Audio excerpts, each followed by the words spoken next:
Sir, we are just waiting for our respected director sir to join. Bakhshi sir, I welcome you. Just we Thank are you. waiting Thank for yes sir. Just we are Thank waiting you. for our director sir to join, sir. Okay, please, no problem. Within few minutes we will start. No problem, sir. Okay, thank you. Welcome.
So I would request all participants to open their cameras, please.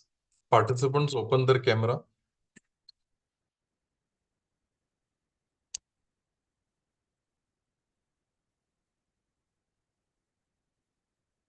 All participants are requested to open their cameras. Within a few minutes, we will start the inaugural session. Already our honorable guest, Bakhshi sir, Professor Bakhshi sir has joined this cloud meeting. So I welcome him.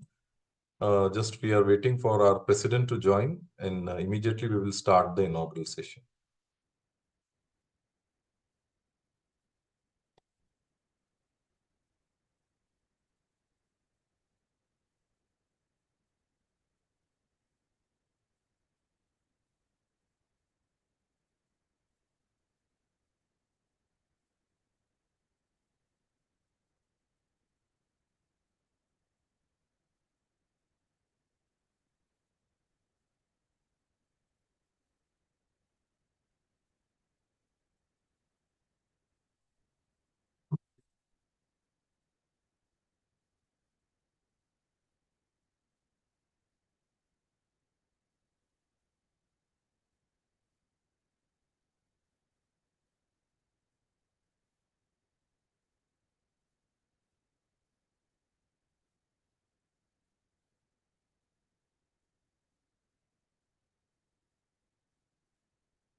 What is Sir ka biodata? Sir ka biodata.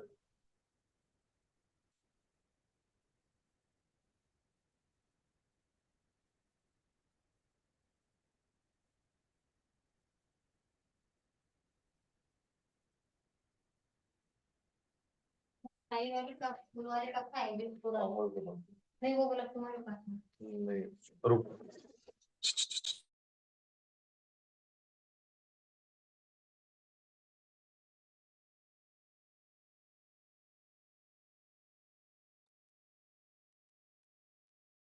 So Amol, you can start the university song and the banner.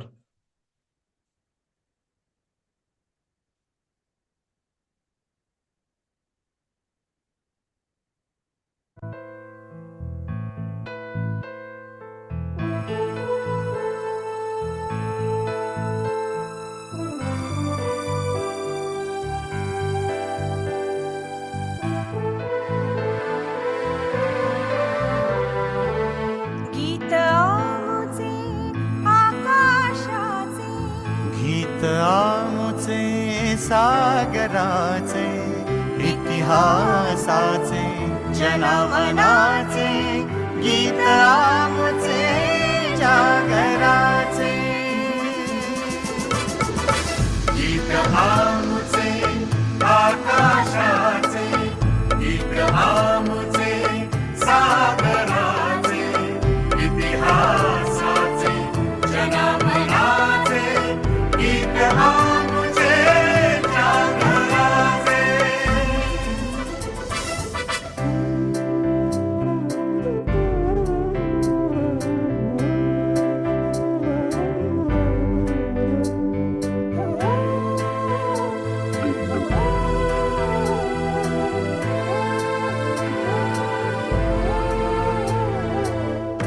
अभंगाचे ओवीचेही माया बोलीचे माहेर वाऱ्यातही मराठीचे दिवे लख घरोघर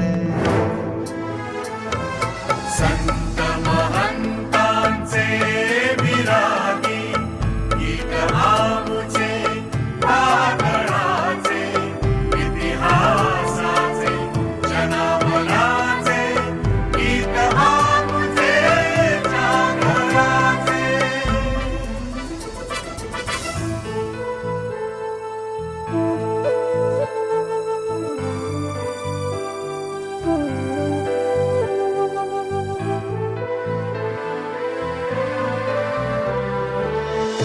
तंतु तंतु संघर्षाचा पैठणीत भिनलेला नक्षीतच पक्षी पक्षी विजयाचा विरलेला सोन पहाट उदयाचे गीत आमुचे उजेडाचे इतिहासाचे जनमनाचे गीत आमुचे जागराचे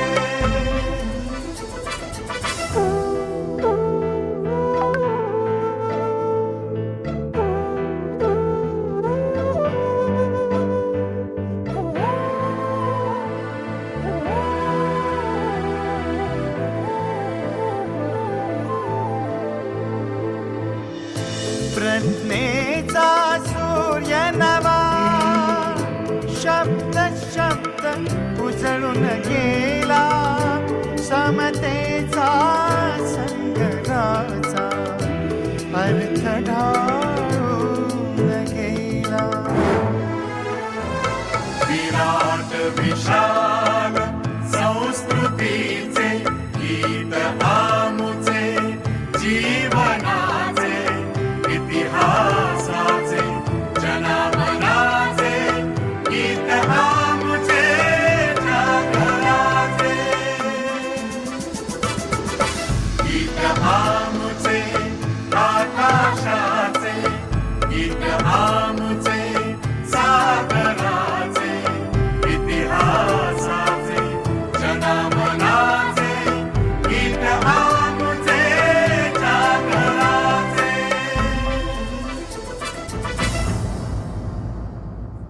Thank you, Amol. You can stop the screen sharing.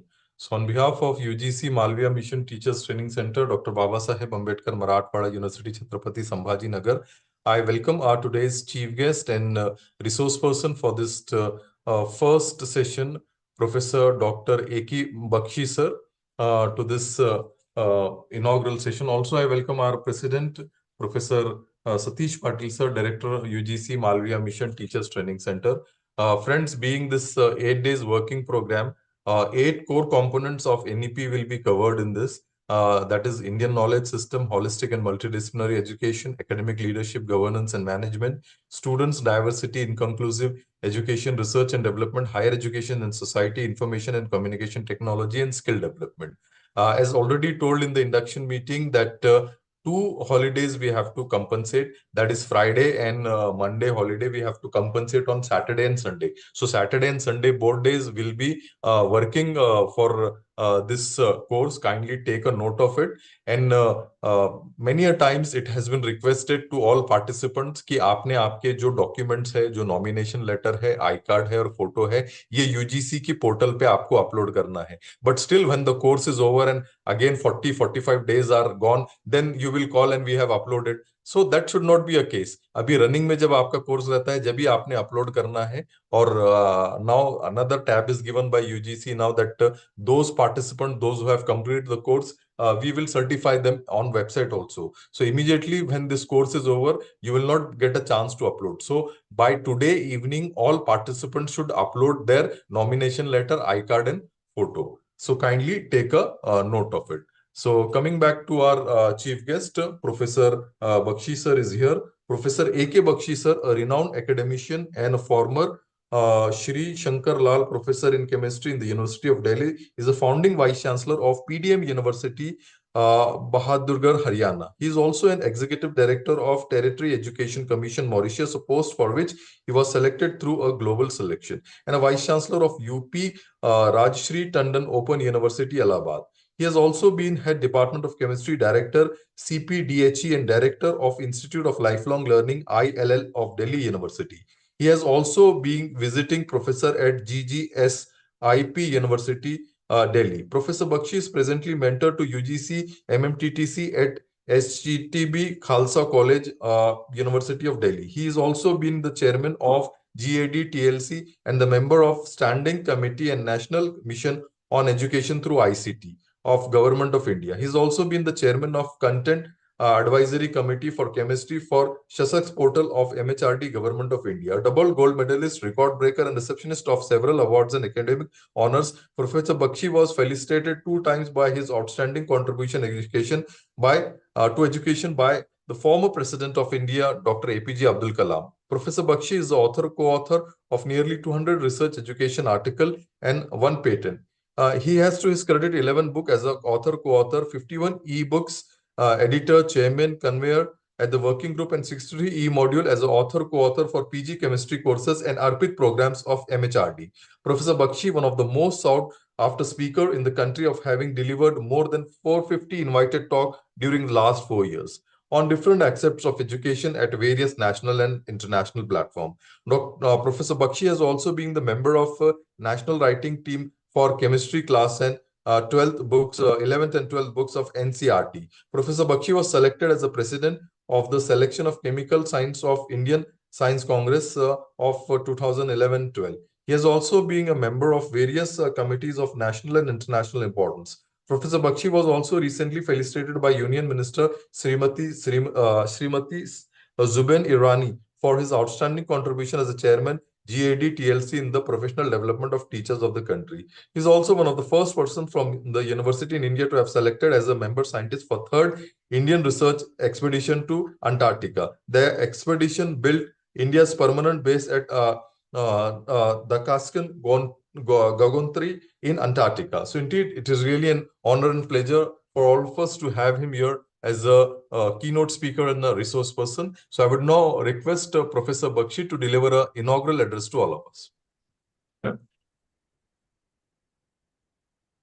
Thank you very much, Dr. Rarh, for your very kind words of introduction.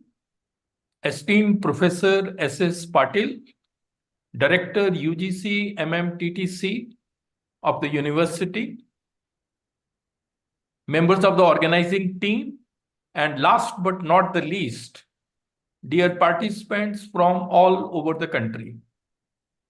It's indeed a great pleasure and a privilege to be with you at the inaugural session of this UGC program on NEP orientation and sensitization program.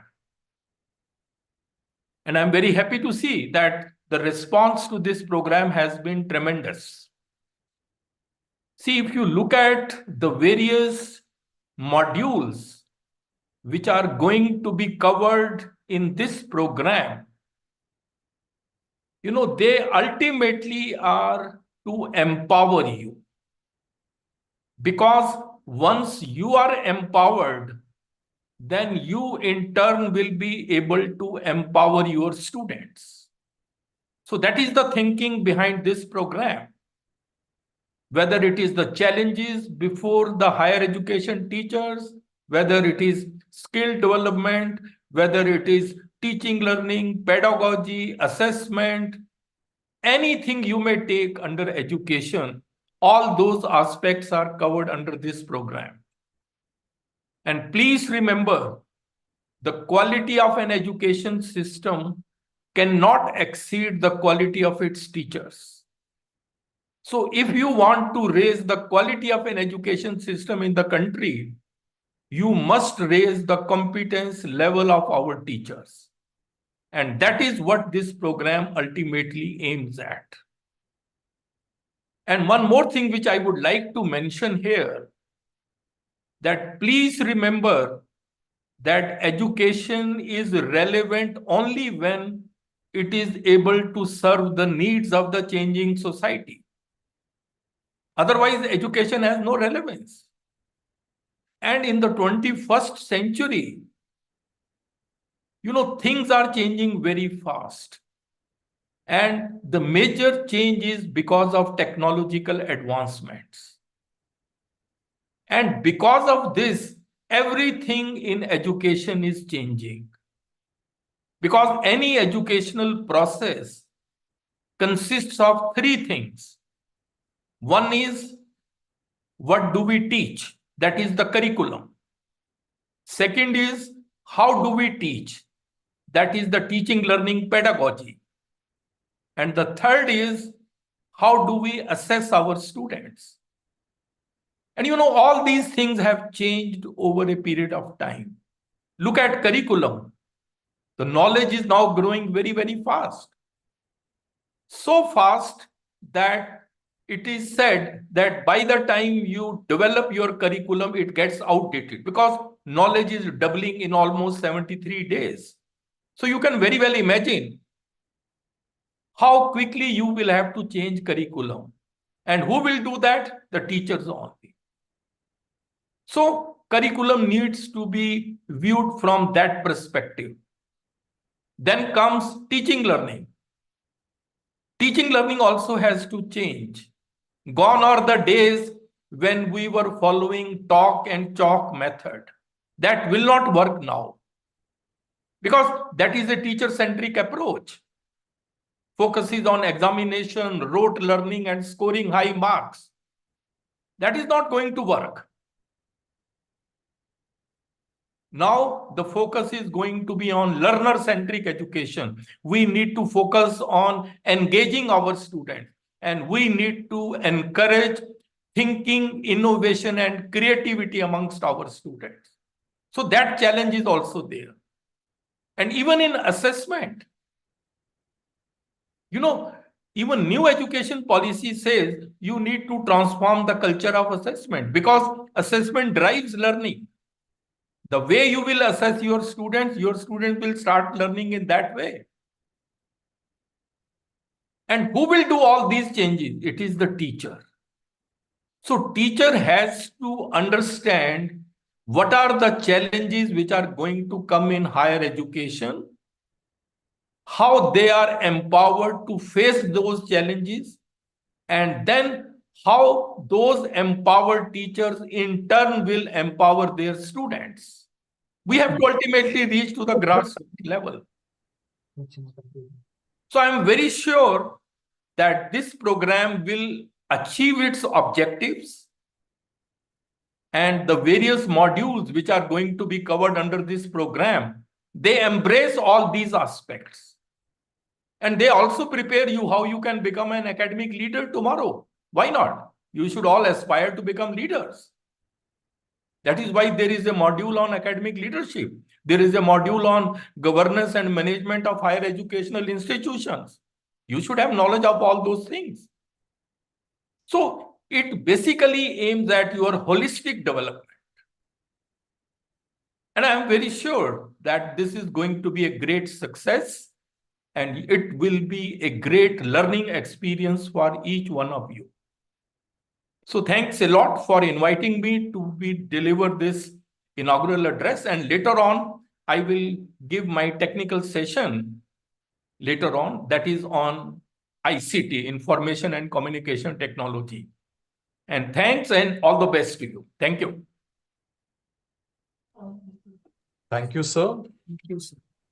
Indeed, we are waiting patiently to hear a full-fledged session from our renowned speaker, Professor Dr. A.K. Bakhshi, sir. President of this inaugural session, Director of this UGC Malviya Mission Teachers Training Center, Professor S.S. Patil sir, Senior Professor, Department of Environmental Science of our University, Dr. Babasaheb Ambedkar Marathwada Institute, Chhatrapati Sambhaji Nagar. Professor Patil stands a luminary in the realm of environmental science. His illustrious career, woven with accomplishment, accolates and profound commitment to the field. Currently holding the esteemed position of Senior Professor at Dr. Babasaheb Ambedkar Marathwada University in Chhatrapati Sambhaji Nagar, Professor Patil has left an indelible mark through his multi-faced contribution. Dr. Patil's journey at our university has marked by a series of administrative roles, each testifying to his leadership, acumen, and dedication to academic excellence. Serving as the director of BCUD, he has outreached pivotal initiatives. His stint as an in-charge officer of academic planning reflected his strategic foresight in steering the academic trajectory of BAMU. A seasoned academician, Dr. Patil has twice assumed the mantle of head of Department of Environmental Science, showcasing his enduring commitment to shaping the next generation of environmental sciences. His visionary leadership during 2006 to 2008 and 2017 to 2020 left an indelible imprint on the department. In the realm of research, Dr. Patil has been a trailblazer. 2 patent innovations stand testament to his innovative spirit, undertaking 12 research projects with a total outlay of 76 lakh. He has delved into complexities of environmental science, contributing significantly to the academic and scientific community.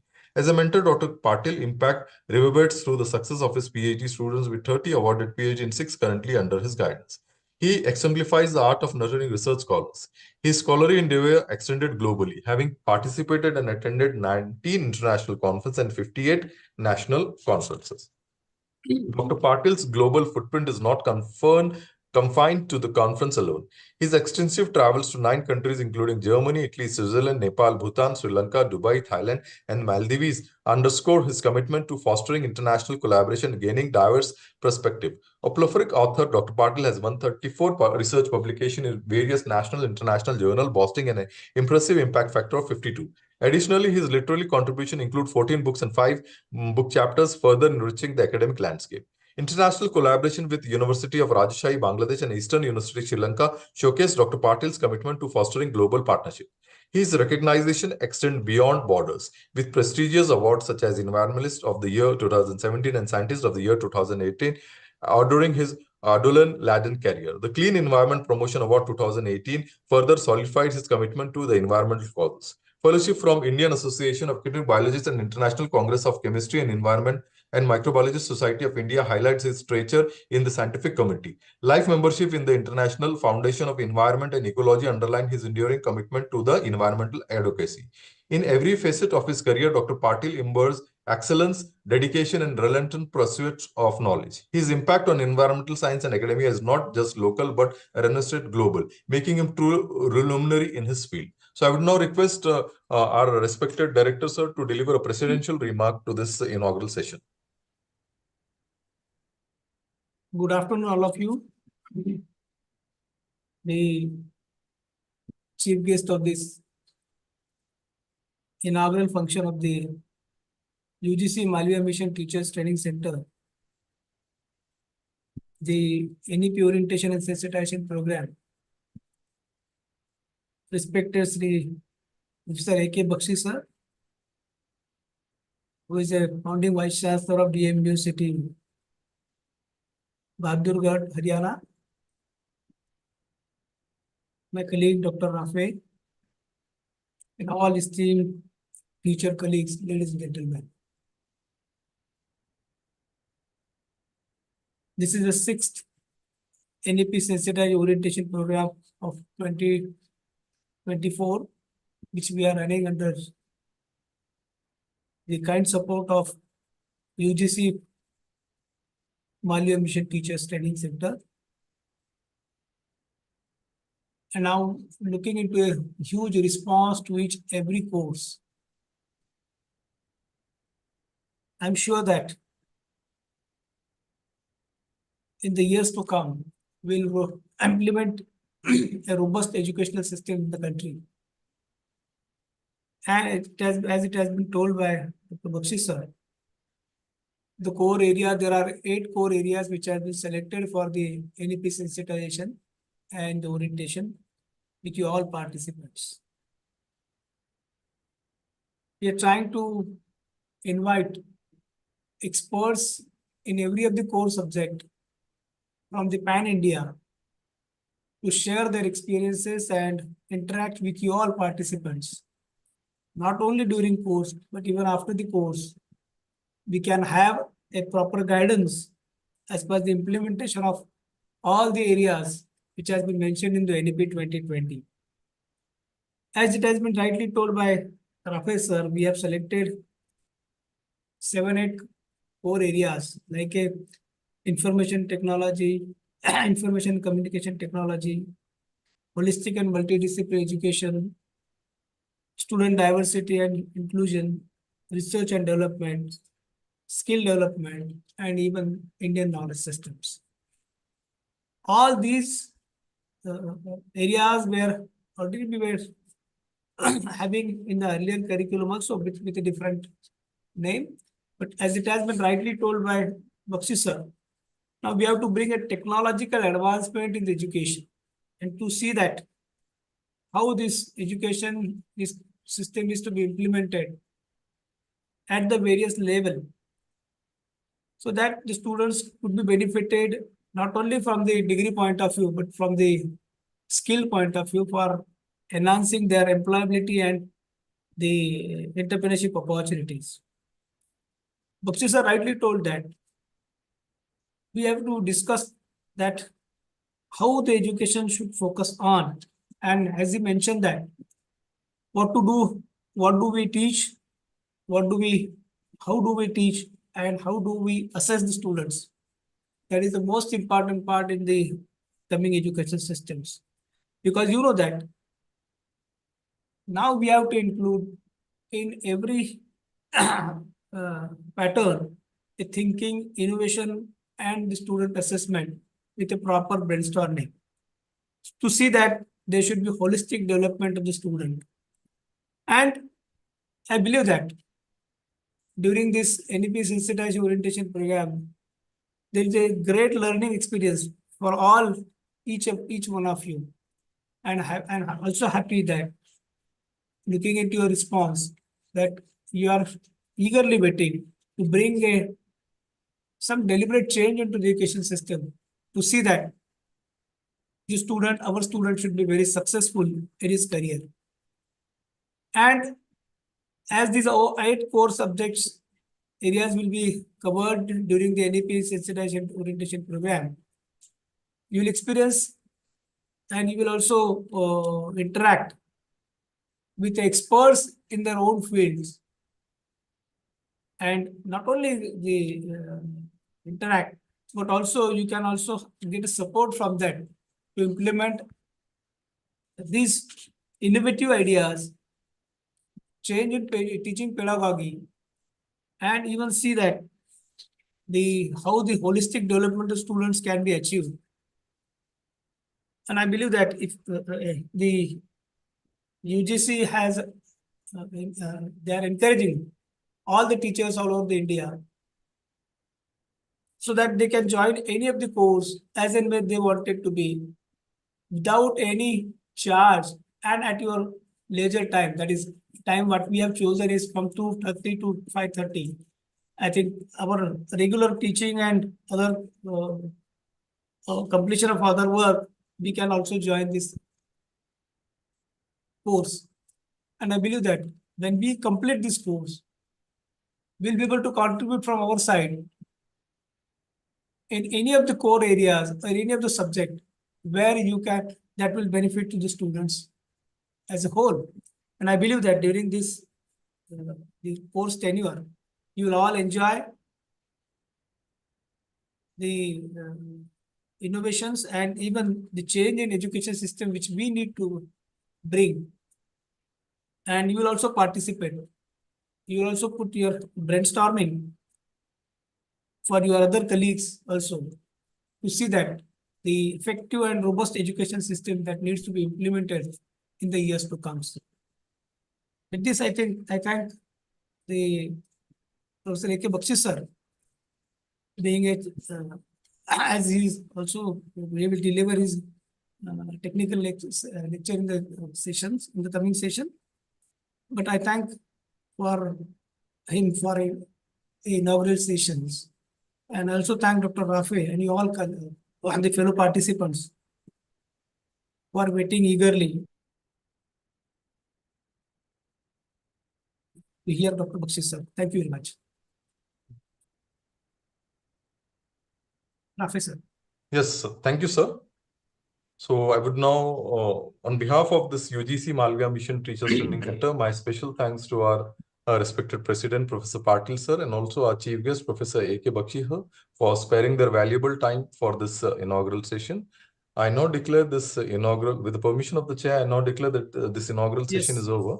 And now we will have a technical session of our resource person, Professor Dr. A.K. Bakhshi sir. So I would now hand over the proceedings to him.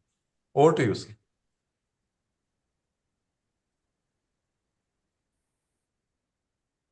Thank you very much, Dr. Rafe and Professor Patil, for their very kind words.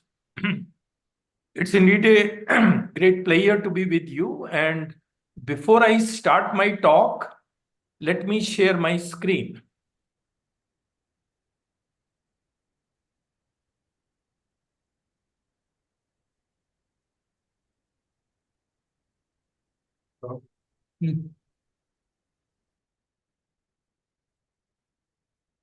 Dr. Rafe, is my screen visible and am I audible?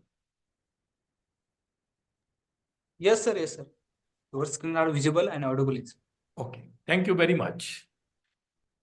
See, I am going to speak about digital transformation in higher education in India, an overview, because this will come under the module on ICT and how technology is changing education scenario in the country. So this is the title of my talk. And let me tell you that this is a very vast topic. But still, I will try to cover the salient features in this 1.5 hour talk.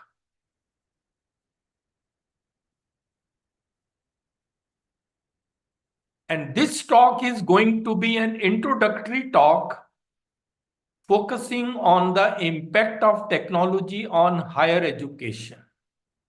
How technology has changed the higher education sector.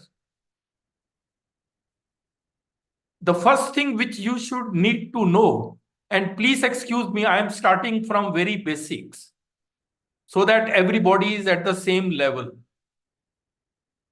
The first question is, what is technology?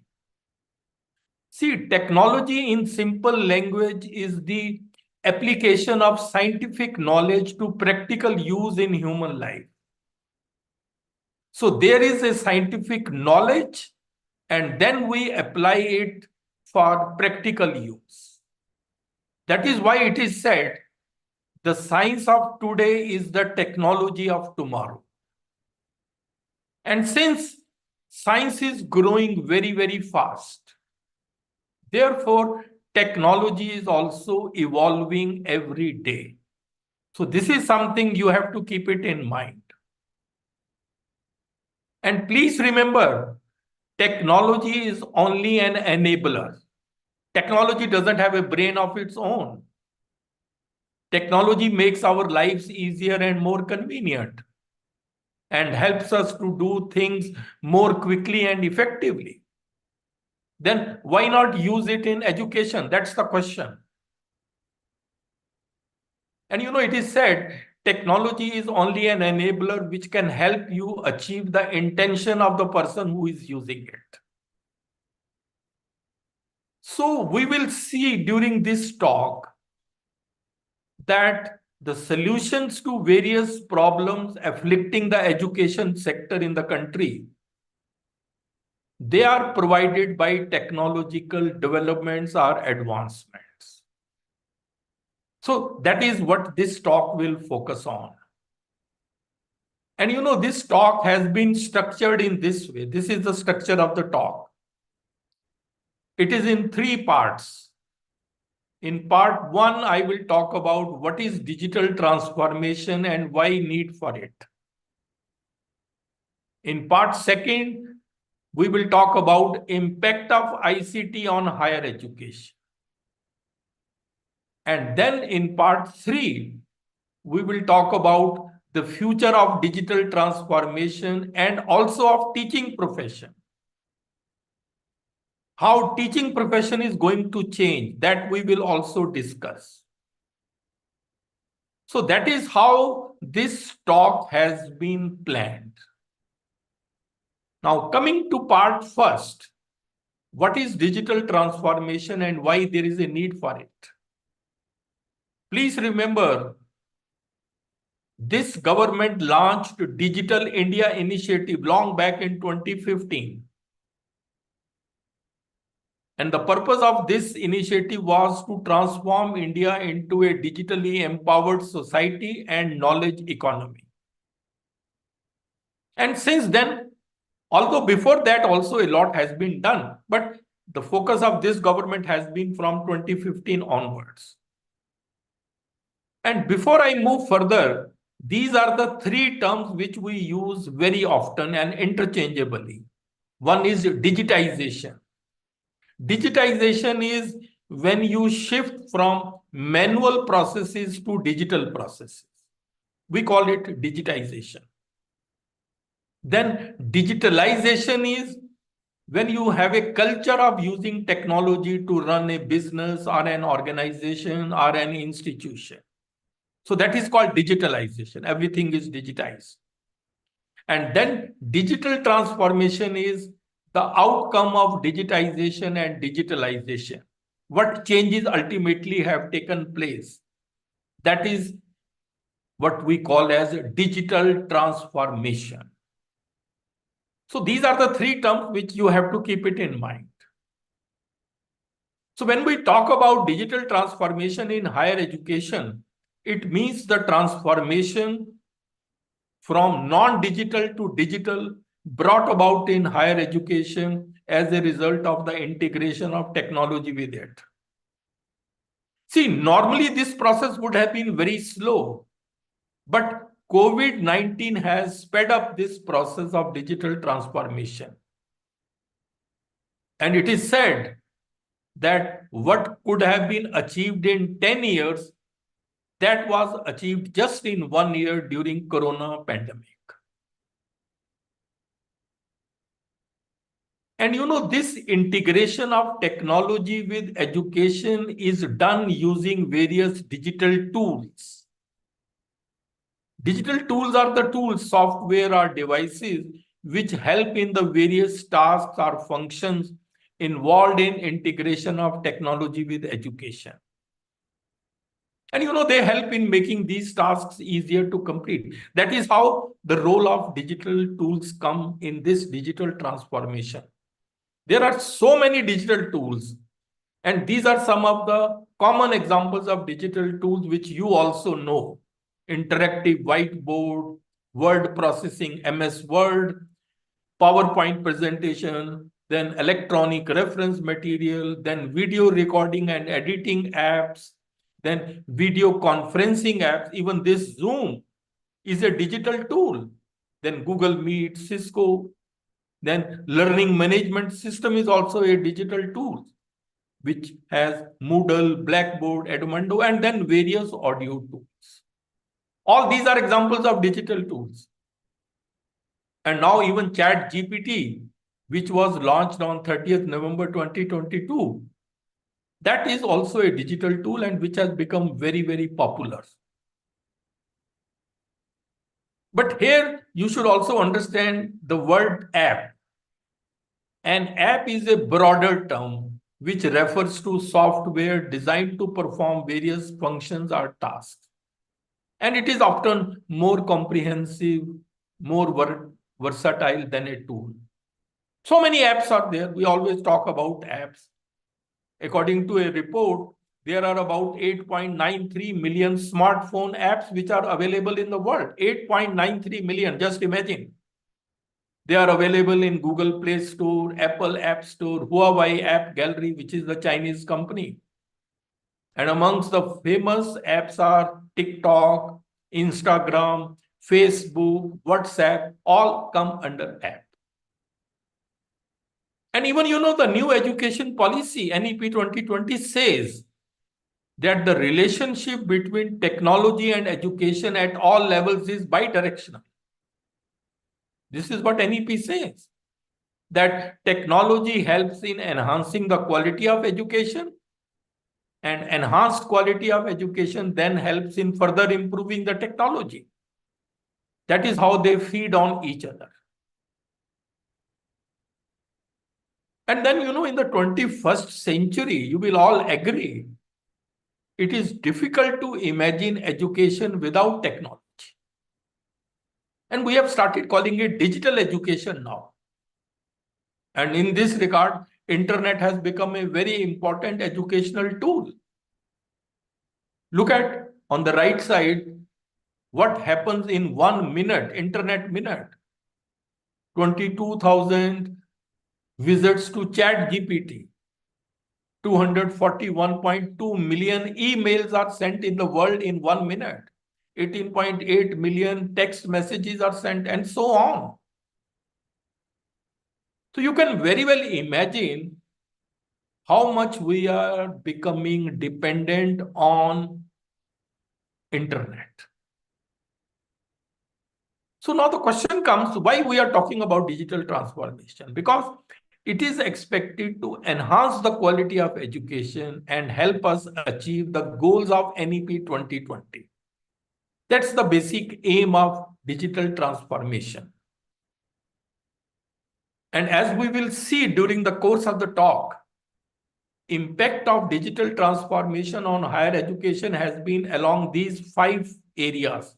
Access has increased, expanded the access. Then quality and hence competence. Third, it has made possible to follow learner-centric education. Experiential learning is possible. Then equity, affordability, and flexibility. These are other features which have now been possible because of technology. And then the problem of the competent faculty shortage or shortage of infrastructure, that is also taken care. So these are the 5 major areas where digital transformation has impacted in respect of higher education. But one thing, please remember, ultimate goal of education process always remains the same. And what is that? To produce good human being, responsible citizen, and a competent professional. That's the aim of education, always. But the nature of the competent professional varies with time, because competent professional ultimately depends upon his or her knowledge, skills, and attitude, and they keep on varying. And that is, this slide is very important. The competence of any individual depends on these 3 things: knowledge, skills, and your personality. Personality, I mean traits, values, disposition, etc. See, you are a teacher. You need some type of knowledge, you need to know skills, you need to have a good personality. Tomorrow, if there is an IAS, he also needs knowledge, but maybe of a different type, skills of a different type, personality of a different type. If there is an engineer, all these 3 things vary. But ultimately, these 3 things determine the competence of an individual.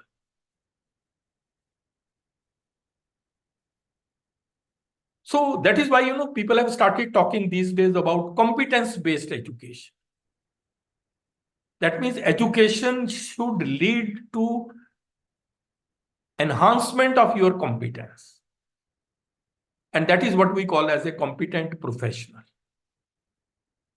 So this was part 1, which I have covered. This was just a very introductory, but I wanted to give you a feel of what all these terms are. Now we come into the greater details. And we will talk about impact of ICT on higher education. But before I move further, please remember ICT is a subset of technology. Technologies can be of various types. ICT is just one part of that, which plays a very crucial role in enabling communication and information sharing. Because technologies could be chemical technologies, transportation technologies, mechanical technologies, but ICT is just one subset of technology. And the definition of ICT is, it is an umbrella term that encompasses all communication technologies that provide access to information. This is the best definition. Whether it is internet, wireless network, satellite communication, cell phone, digital TV, and many more have now come. They all fall under the category of ICT. So ICT processes information and aids communication. That's what you have to keep it in. That is why we call it ICT. And it is now said in the modern world, ICT, if used creatively, can make a big difference in the way the teachers teach and the students learn. Things are going to change. And we will see they have already changed to a great extent. See, if you go into the history, the beginning was made long back in 2006. When Indian government launched Sakshat portal. Look at the left side, Sakshat portal, which was the one-stop education portal. I was associated with this, and this was inaugurated by Dr. Abdul J. Kalam. The main function of this portal was to leverage the powers of ICT in higher education. Then came in 2009 NME ICT, National Mission on Education through ICT. The aim was to develop multimedia, e-content, high-speed connectivity, low-cost access devices, and various educational channels. So you can see 2006, then 2009, and then I told you earlier, in 2015, the Digital India Initiative. So this is a continuity. So because of all this, ICT has impacted all areas of higher education. They have totally changed the way we interact with the rest of the world. And this slide is the best slide, which covers everything. ICT has changed the way teaching learning is done. E-learning, MOOCs, PowerPoint presentation, video clippings, audios have become very common. Experimental work is done through virtual labs. You can revise syllabi now much more quickly through email and discussion forum. Then ICT tools have come for help in research. Examination or assessment is done through online examination. Professional development, even this program is going through online mode. And then many as ICT empowered pedagogies have come. So you can see how the things have changed. And we will look into each one of them one by one. First, let's look at how ICT has changed the teaching and learning. Here we will talk about e-learning and MOOCs. The first question is, what is e-learning? E-learning basically means electronic learning. Emphasis is still on learning, only the mechanism has changed. So e-learning is a learning which uses ICT, information and communication technology. Then comes MOOCs. What is a MOOC? MOOC is a popular e-resource which facilitates e-learning, but in a very structured manner. It is a course, online course. That is why we call it e-resource. This word MOOC was coined by Dave Cormier in 2008, long back. You can see almost 16 years have passed. And these MOOCs became so popular by 2012 that the New York Times declared 2012 as the year of the MOOC. That was the height of the popularity of the MOOCs. And this MOOC is actually an acronym for Massive Open Online Course. We call it massive because there can be unlimited enrollment. We call it open because anybody can enroll, no qualifications required until and unless you want to obtain the grades. Then it is offered online through web, and then course. Normally, one semester paper is taken as one course. So that is what the MOOC means. And the basic philosophy of MOOCs is 4 A's. Anytime, anywhere, anyone, any number of times. This is the big advantage MOOCs offer. And then these are highly economical. What you need is only a laptop, smartphone, tablet, and internet connection. That's all. And then you can decide your own pace of learning. Anybody can learn at any age group, whatsoever may be your background, rich, poor, any caste, nothing. All barriers are removed. So this is the big advantage of MOOC. So MOOC is a course. The question comes, what is the basis of MOOC? Basis of MOOCs is e-content, electronic content, because you have to learn from some content. And since it is online, we call it e-content, and we can also call it digital content. So e-content is the information which is delivered or made available using computer network. It is available online. And this information may include text, videos, audios, animations, and graphics. Any one of these could be included. It's not only text, all these features are there. And just I will tell you in very simple language how you develop e-content, because we have developed it for the maximum number of courses in the country. Suppose there is a 4-credit theory paper. You take its syllabus, you divide it into 35 or 40 parts. Then one part of the syllabus you take. For that, you will develop static content that is done by subject matter experts. For each part, you will develop static content. Static content would mean what? Text, value addition, quizzes, graphics, images you will develop. So once static content is done, then technical team will do its multimedia enrichment. In that static content, wherever required, they will add audio, videos, animation, simulation to make it more interesting. And the result is e-content. And the resulting content we say is for the one module, because you took one portion of the syllabus. Then you will take second module, then you will have second module like that. So that is how you develop it. And there is a well-known 4-quadrant approach, which I'm sure my following colleague will address. So that is how this e-content is developed. And a good quality e-content is that which makes self-learning exciting and interesting.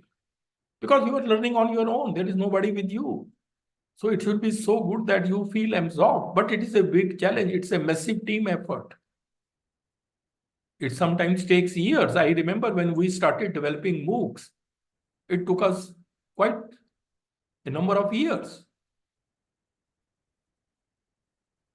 And sometimes animations help you. For example, just look at this animation. This will explain a simple law. Just watch it.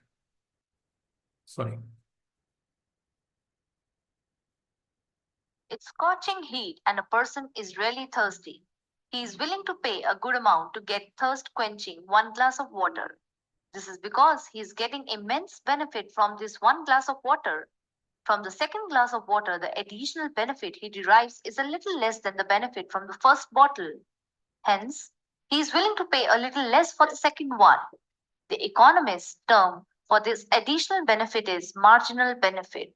And so he derives even a little less benefit from third class and would pay even lesser. This explains the law of diminishing marginal utility. So you can see how beautifully through this animation, the law of diminishing marginal utility has been explained. Just in 1 minute, you can understand the law. So that is the beauty of these animations and simulations, etc.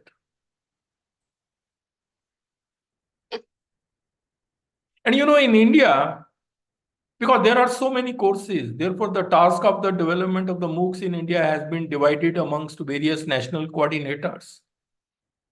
NPTEL develops MOOCs for engineering subjects.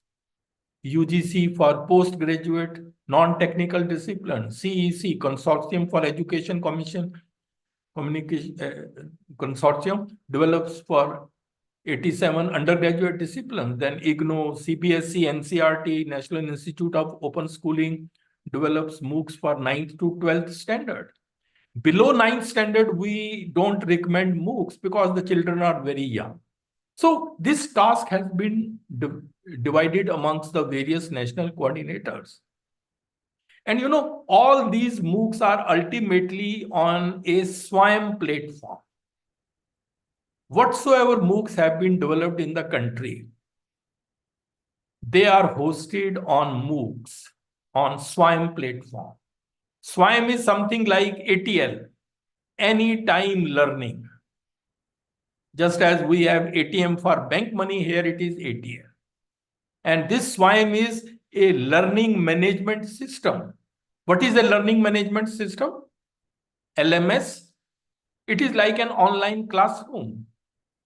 It is a platform where teachers can upload their course materials such as lessons, assignments, quizzes, and videos, and students can access them from anywhere with an internet connection. That is the role of LMS. So, SWAYAM portal is an LMS. And let's know some very striking features about this SWAYAM platform. This is one of the world's largest MOOC providers. Already more than 3,000 courses are there. $33 million investment has been made on SWAYAM. And over 3 crore enrollments. Then there is an introductory video for every course, which gives you the summary of that course. And then all MOOC courses are free. Anybody can enroll. But if you want to get a certificate, you may have to appear in an examination and there is a nominal fee. And then courses are flexible. You may not go through the entire course. You may study even the desired module. So these are some of the important features of SWAYAM platform. And you know, I think you must be knowing about last month, I think 27th February, Indian government launched SWAYAM Plus platform. That was SWAYAM, this is SWAYAM Plus. And this was developed by IIT Madras. And you know, this platform offers some industry relevant courses, skill-based courses to boost employability with features like multilingual content, artificial intelligence guidance, etc. And you know, many of these courses have been developed in collaboration with leading companies of the world like Larsen & Toubro, Microsoft, Cisco, and all that. This is the new development. So you can see how things are changing. That is the message, you know, which you should get, that how technology is changing. And this is, you know, for example, I have developed this MOOC for MSc chemistry students. And this is the introductory video. Dear students, welcome to this MOOC on quantum chemistry for postgraduate students.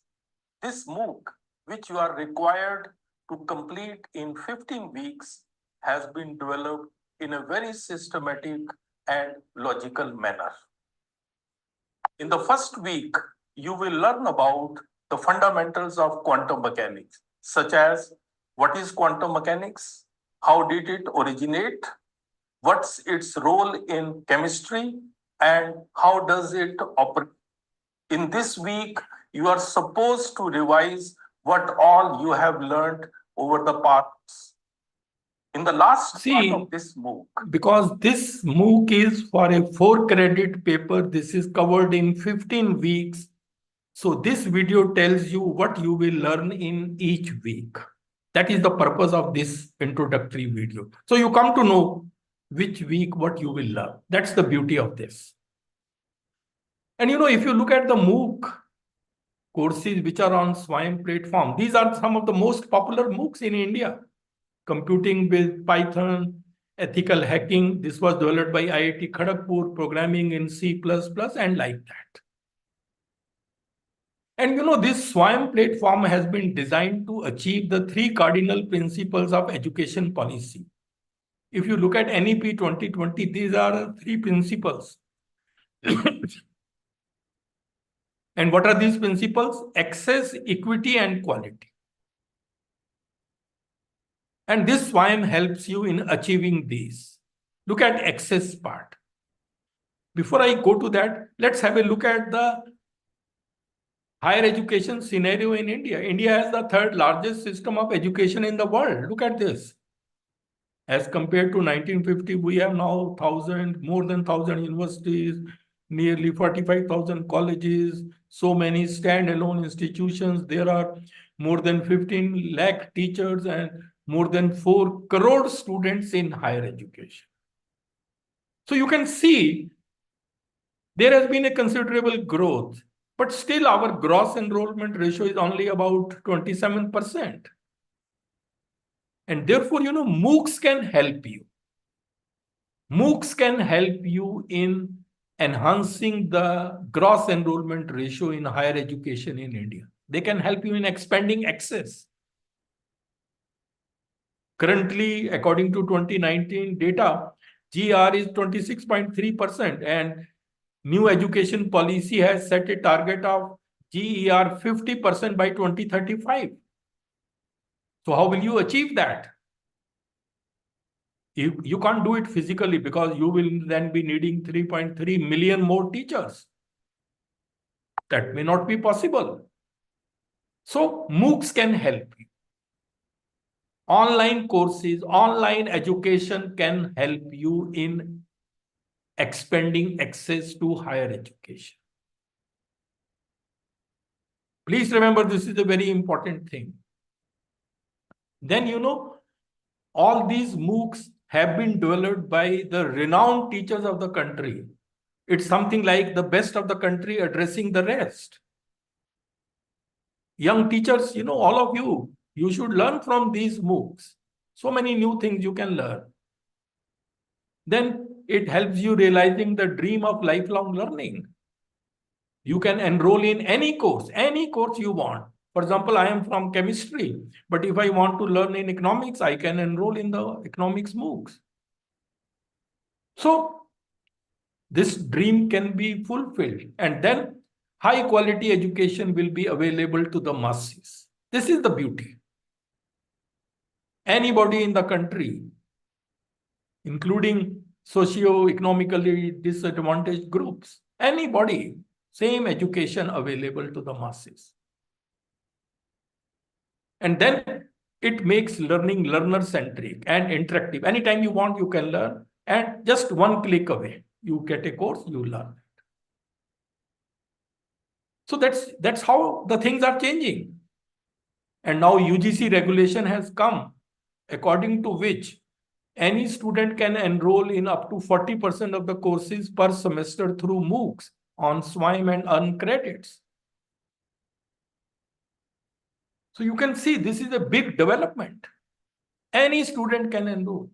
They don't need to go to the college or university. Just 40% of the courses in any semester through MOOCs. However, please remember there are many challenges in the development of MOOCs because we have done it. And the challenges are because MOOCs have to be of very high quality, authenticity, and interactivity. All features should be there.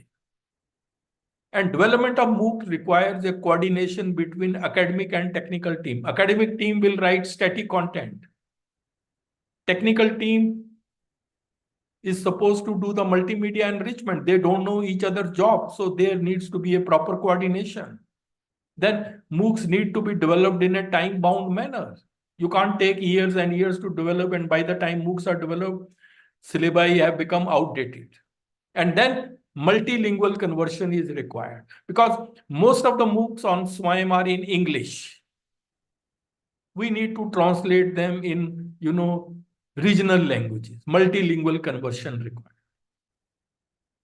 And then, my personal advice is those who want to develop such courses, they need to be great teachers. They should have done a lot of thinking on the subject. They should know ins and outs of the subject. They should have the capability to come down to the level of the weakest student. And then they should also have excellent writing skills. Because the modules have to be arranged in a very systematic and logical manner. Language should be simple, clarity of expression, ability to come down to the level of the students. These are the challenges which everybody cannot do. So all these are the challenges in the development of MOOCs. And look at, these are the reports. 3 crore enrollment, SWAYAM tops. And this was my article in Times of India's Education Times about SWAYAM platform. How it will transform. So this was about e-learning and MOOCs. Then ICT can also be helpful in the revision of syllabi and curriculum. See, the biggest challenge in curriculum is that the knowledge in all disciplines is growing very fast. So fast that the doubling time of the growth of knowledge has shrunk considerably. Shelf life is becoming shorter day by day. Any discipline you may take. There was a time when human knowledge was doubling in 150 years. But now human knowledge is doubling in 73 days. So you can very well imagine that how soon your curriculum gets outdated. So there is a need to revise syllabi more frequently because curriculum becomes outdated as soon as it is created. So here ICT can help you. ICT can provide a platform for the periodic revision of syllabi through email, discussion forum, video conferencing, etc. Very quickly you can do. And these are some of the video conferencing platforms, Zoom, Google Meet, Cisco, all these are available now. So it's again technology. ICT can also help you in research. How? Because research is becoming more and more challenging due to vastly increasing literature in each field. Because knowledge is growing very fast, therefore literature is becoming very vast. And if you want to do state-of-the-art research, you need to have a good literature survey. And here, ICT can help you through various electronic databases, which are now becoming the real information source. What is an electronic database? It's like a telephone directory. You should know the search engine and you can look for anything you want. And these are becoming the real information source in the 21st century. And these are some of the most popular electronic databases in the world. Scopus, Web of Science, Science Direct, ERIC, PubMed, all these are there. They have massive compilation of data which is electronically searchable. And all of them are multidisciplinary. They have billions of references. Just imagine. Use them and the whole literature survey will be complete and before you. So all this is again possible because of ICT. Then ICT tools have come for research. The way the research is done now is totally changed. whether it is identifying the appropriate information sources, literature survey, data collection, data analysis, referencing, report preparation, plagiarism check, all can be done through ICT. So you can see, and these are, some of the very popular research tools which are available. See, the message is, look at the way the whole thing is changing. That's the message you should get from here. Then ICT has come in assessment. Online examinations are becoming very popular. They have so many advantages. They give immediate results, saves time, uniform marking for all students. They are cost effective. Self-assessment is possible. And you all know that Indian government has created National Testing Agency. That was created long back in 2017. And so much so, that at present, most of the various entrance national level exams are conducted by NTA. IIT, JEE, UGC, NET, NEET, GPAT, all these are conducted by NTA, National Testing Agency. Everything online. See, NTA has become one of the biggest exam conducting body in the world, next only to Gaoka of China. The biggest is Gaoka of China, but now is NTA's number 2. Then ICT has also come in professional development of higher education faculty. The way the teachers are trained. If you look at the history of professional development, there were academic staff colleges. Then came human resource development centers. Then came Pandit Madan Mohan Malviya National Mission on Teachers and Training Centers. And now we have UGC Malviya Mission Teachers Training Centers. There are now about 112 or 13 like that. And then online programs, refresher courses, Arpit program on SWAYAM. Look at this, all this is possible because of technological developments.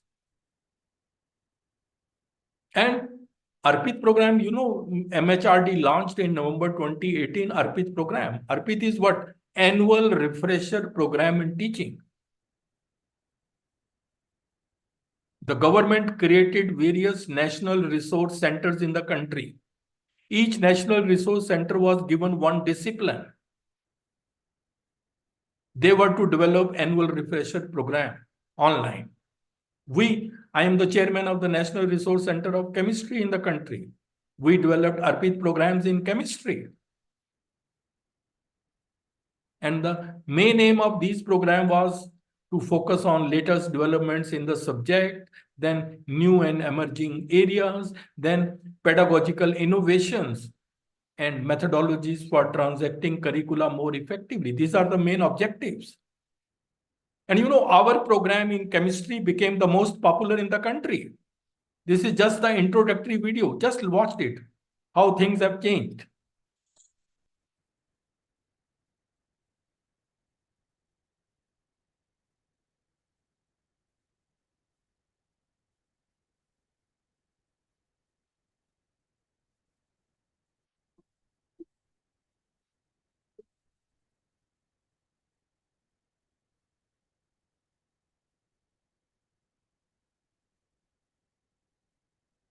Hello everyone.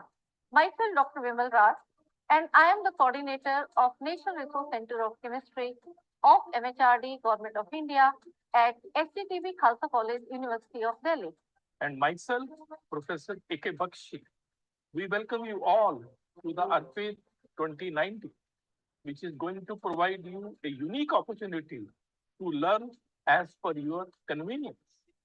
For this online refresher course, we have selected a variety of interesting and exciting topics. So that these are useful for all the UG and PG chemistry.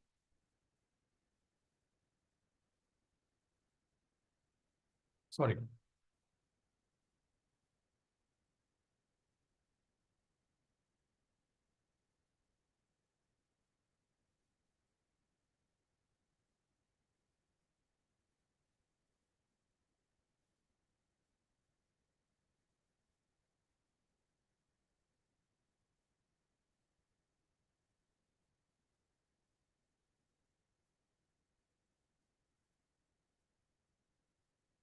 In the Chem Safe Lab modules, we will focus on various measures to be taken to prevent accidents in our chemistry lab. In the module on Chem Nobel laureates, this time we will be focusing on life and contributions of Agnes Rutherford. Through the modules titled Chem Pedagogy, we will highlight on improving curriculum development and question paper setting. You will all agree that there are many difficult topics in chemistry. In the modules entitled Chem Simplified, we will take some of these topics. And so you can see, this was just an introductory video. Then we had about 35 to 40 modules, everything online. A lot of efforts need to be made, but things have changed. That's the message for all of you. And then, ICT has also introduced new pedagogies for learner-centric education. This is another development. Please remember, learning is not the product of teaching. Learning is the product of the activity of the learners. That is the thinking. So, our focus of our teaching should be on engaging the learners, involve them in activities. Because better engagement of learners will lead to better retention of learned information.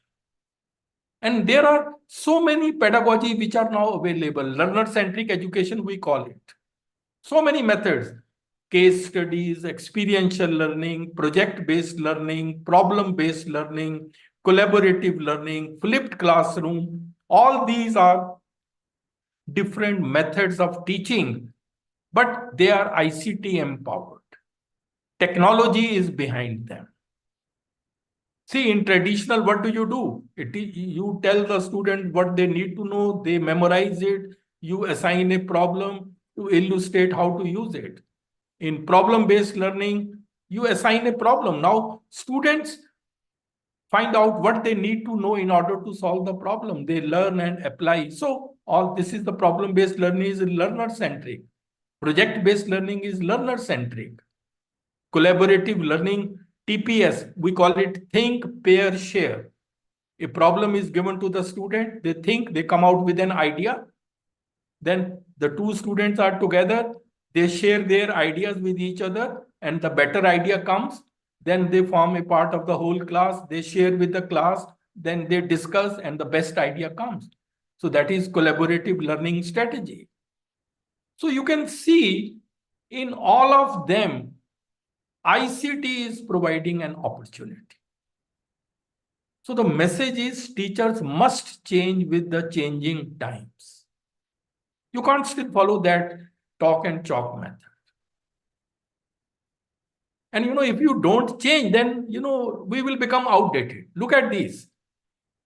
These companies did not change and they faced the consequences. Kodak company became bankrupt. Because of the emergence of digital photography, it did not change with technology. HMT, Bajaj, Dynora TV, Murphy Radio, Nokia Mobile, Rajdoot, Ambassador Car, they are hardly seen these days. Why? Because they did not change with the changing times. So, ladies and gentlemen, if you teach today's students as you taught yesterday's, you are going to rob them of tomorrow. So please change. This is my article about flipped classroom of the 21st century in education times. Then virtual labs have come, you know that. Virtual labs are there. These are becoming very, very popular these days. You have internet, virtual lab, you have different users. While sitting at home, they can perform the experiments. They don't need to go to the lab. And all this became very popular during Corona time.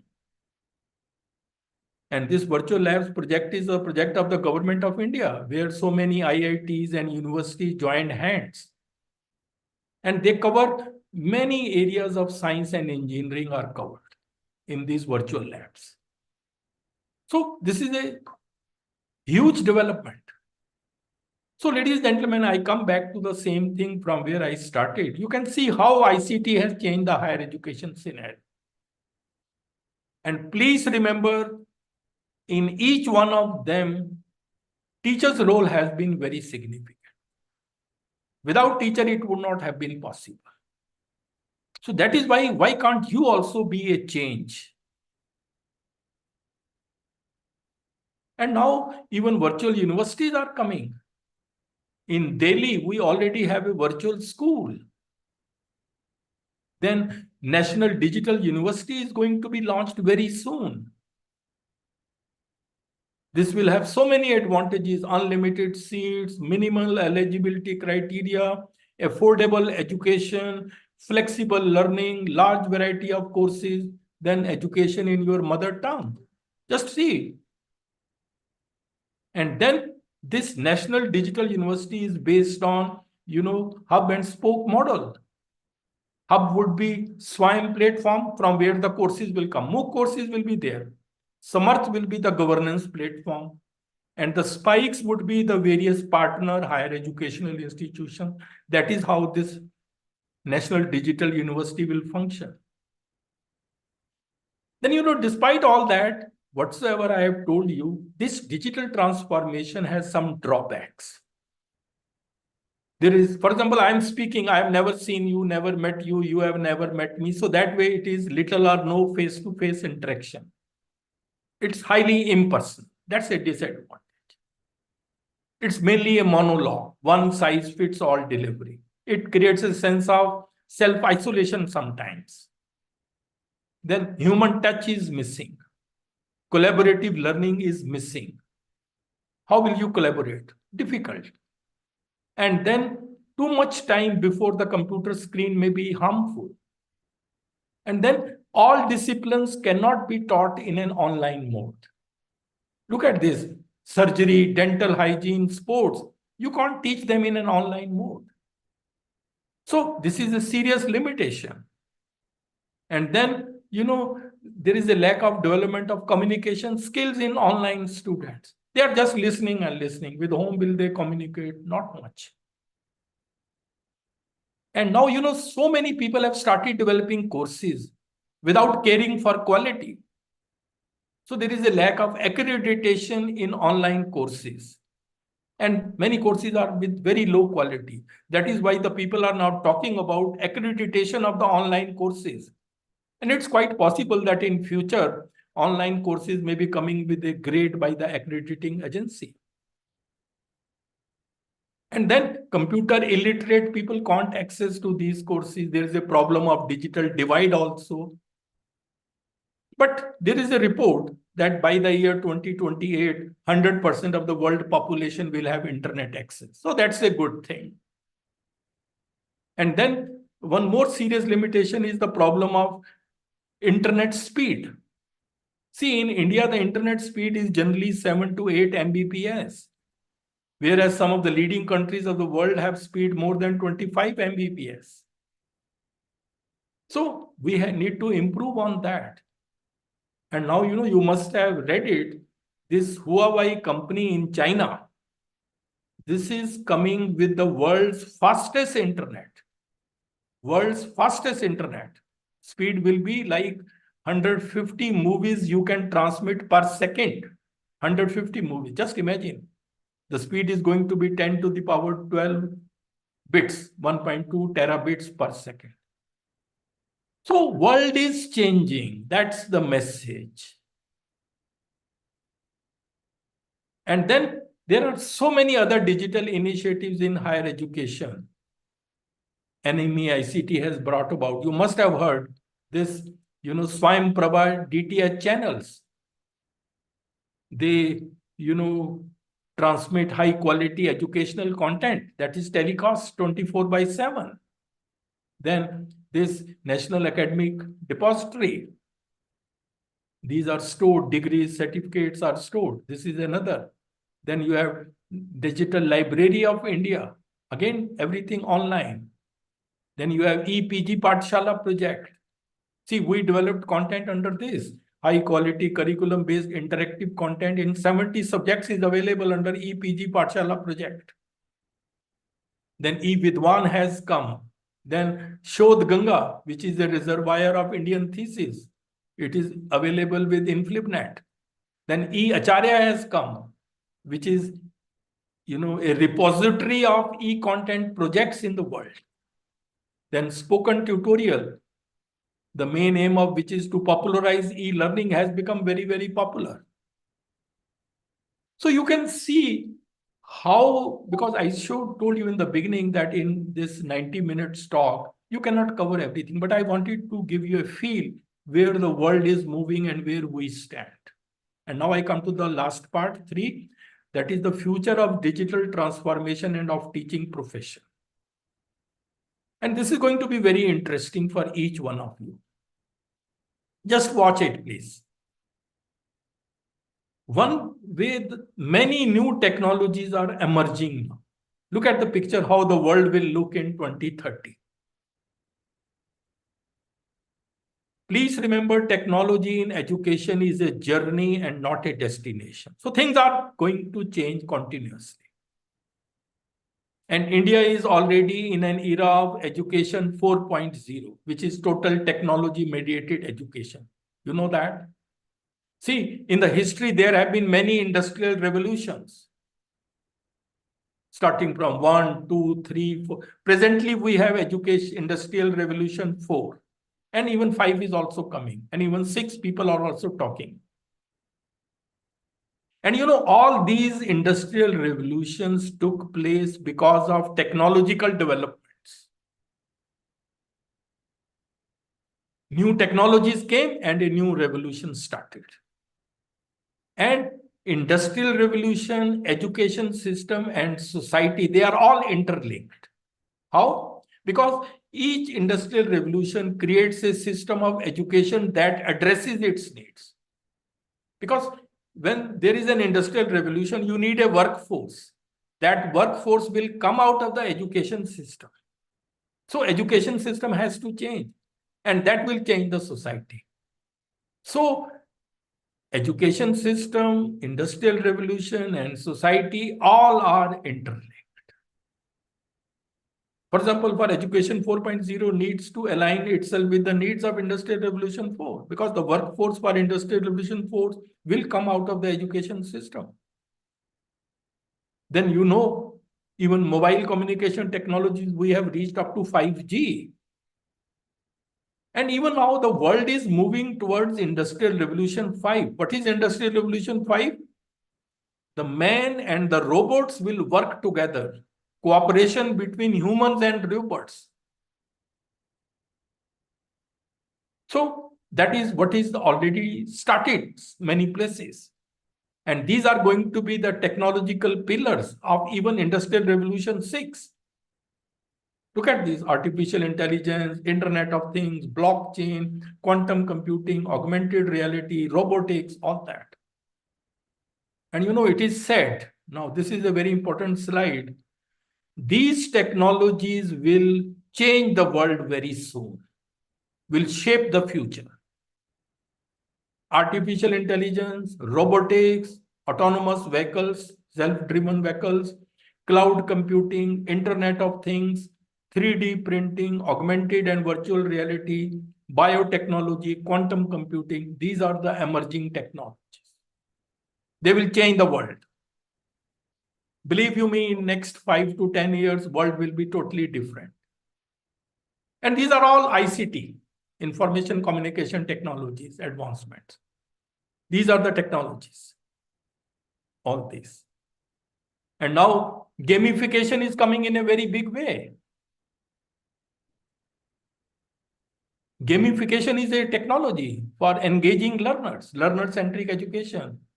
It is based on the theory that students will learn more if learning is based on gaming concepts. What are the gaming concepts? Competition, incentives, and goal attainment. You play, you learn. That's the thinking. So many e-learning games are available in different disciplines. For example, in chemistry, these are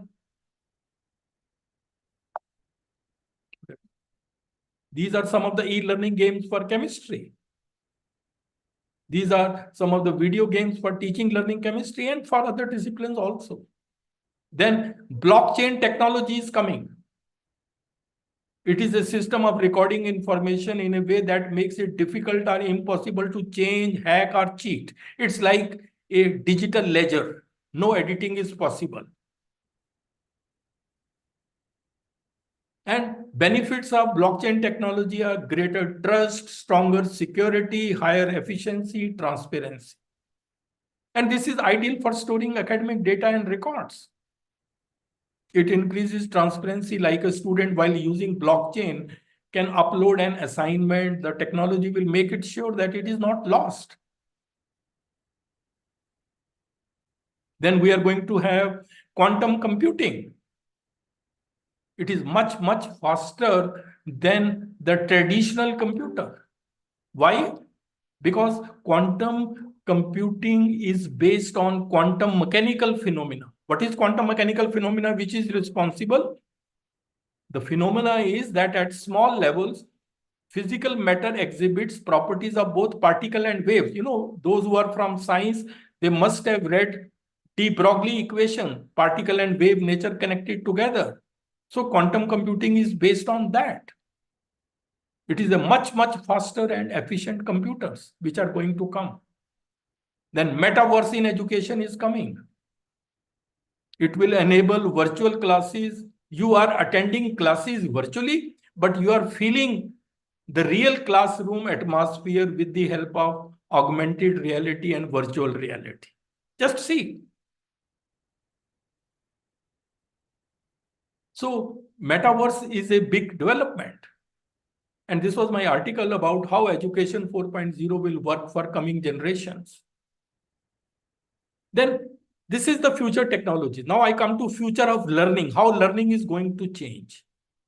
See, world is slowly moving towards self-learning and personalized learning in the 21st century. These two terms will become very popular now. Self-learning and personalized learning.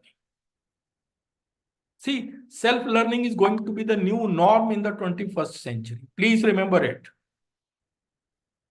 It is said that by 2050, 90% of the student population will be in online education. 90%. Just imagine, students won't come to universities and colleges because it offers so many advantages. And already there is a growing popularity of self-learning. This was the report in Times of India about 2 months back. See, these online courses offered by IITs and IIMs are available on SWAYAM platform, MOOC courses. So students attend to these courses and they can earn credit, certificate, and diploma just by paying a nominal fee. They don't need to take admission in IITs or IIM, and so they are benefiting a lot. And the number of candidates has increased so many fold during the last few years. It's again self-learning. You learn on your own and earn the credits. And then personalized learning is new concept which is coming, and that is coming because of artificial intelligence. See, what is artificial intelligence? It is basically the simulation of human intelligence into a computer machine so that it can think and act like a human. It's a branch of computer science. And this artificial intelligence is transforming the world. Why? What is personalized learning? Because the thinking is every learner has different needs, comprehension rate, learning capacity, and different method of gauging information. So it is like individualized learning, a learning only keeping you into account. Just as you go to the doctor gives you the treatment, the same is personalized learning. So it is an educational approach that aims to customize learning for each learner's strengths, needs, skills, and interests. And already this is becoming very, very popular. Curriculum is coming personalized. One of the significant advantages of artificial intelligence is we will have personalized curriculum, the curriculum only for you, knowing your strengths, the way you learn, what are your strengths, weaknesses, your needs, all that. And then once you have the personalized curriculum, there will be a AI tutor which will be just for you. It will tell you everything. It is just meant for you. Then robot teachers have also come already. Already in India, they have come. Look at this robot teacher which has been developed in Bangalore. Here, students can ask questions in physics, chemistry, and mathematics, and this answers 100% precision. These teachers may replace human teachers in future. But please remember, human teachers will always be needed. Why? Because, only a human teacher can bring real connection, socialization, and creativity to the classroom. Look at the right side. Who will tell robots what to teach to the students? It is only the human teachers. Who will give empathy and motivation to the student? It is the human teacher. Who will solve disputes of the learners? Like a lawyer, it is the human teachers. Who will make learners feel better like a doctor? It is the human teachers. So human teachers cannot be replaced, because even for the proper functioning of robot teachers, human teachers would be required. So the message is that human teachers may have to work in collaboration with robot teachers. And then assessment is also going to change in the 21st century. Adaptive assessment would be there. Machine set question paper. Algorithms will replace mentors. It's not surprising after a few years, exams will be at your doorstep on demand. I don't want 4 years to be spent in UG. I have finished everything in 2 years. Take my exam. Okay, possible. Digital invigilation will replace physical invigilation, digital attendance. Just everything online. And this was a very interesting report in Times of India. Exams may move to your bedroom, but the invigilator would still be watching, because there will be an artificial intelligence proctor which will keep a watch on your every movement. And with image recognition technique, it will be ensured that the right person is appearing in the examination. So you can't do cheating. There will be artificial intelligence proctoring. And then, the things are changing. Even digital taxonomy has come. Then so many tools have come for questions. Now you can have picture-based questions, audio-based questions, video-based questions, comprehension-based MCQs. And these software are available, Hot Potatoes, Google Forms. So nobody would have thought of this, but all this is possible now. Look at these pictures you can have. And then so many tools have come. Formative assessment tools, summative assessment tools are available, which will totally change the way assessment is conducted. What you need to know is the knowledge of the applications of the various digital tools, that is software, blended with your creativity. Both things are required if you want to do wonders. And please remember, your brain is also an app. Do use it more often. These are some of the AI-powered tools. ChatGPT, how it is totally changing. Then DALL-E 2, where you can create images by text. Then generative AI, this is a type of artificial intelligence which can produce various types of content. Then India's first artificial intelligence university has started functioning now in Mumbai. See, even education system is also changing, because otherwise there were not many courses relating to artificial intelligence. And now I come to the last part, just 2-3 minutes, and then I will stop it. The future of teaching profession is also now being questioned. People think technology as a threat to teaching profession. Some teachers worry that there will be no students to teach anymore in near future, because technology might take over teaching our students. Because there was a time when teacher was considered to be only source of knowledge, but now there are multiple sources of knowledge which are available. So you think what you teach is available on YouTube, it can be learned through Chrome, anything. So there is perceived to be a threat to the teaching profession. The new roles for the teachers will now come. And that is why the focus on research is increasing. Because teaching may be replaced by technology, but research not. Because that requires creativity. And quality research means acquiring new knowledge, enhancing your creative thinking, analytical and problem-solving skills, deepening your understanding of interconnectedness. All these will be much more in demand, research and development. So in the light of all what I have said, the roles of the teachers are going to change significantly. And these are going to be the roles. You will have to become tech-savvy teachers in the ICT skills. 21st century skills, artificial intelligence tools, you should know. If students are enrolled in e-learning and MOOCs, and if they have some queries, who will answer? You. So you must learn how to manage a virtual classroom and discussion forum. You need to engage students by learner-centric pedagogies, blended learning pedagogies. So teachers will become now coaches or mentors rather than the mere knowledge providers.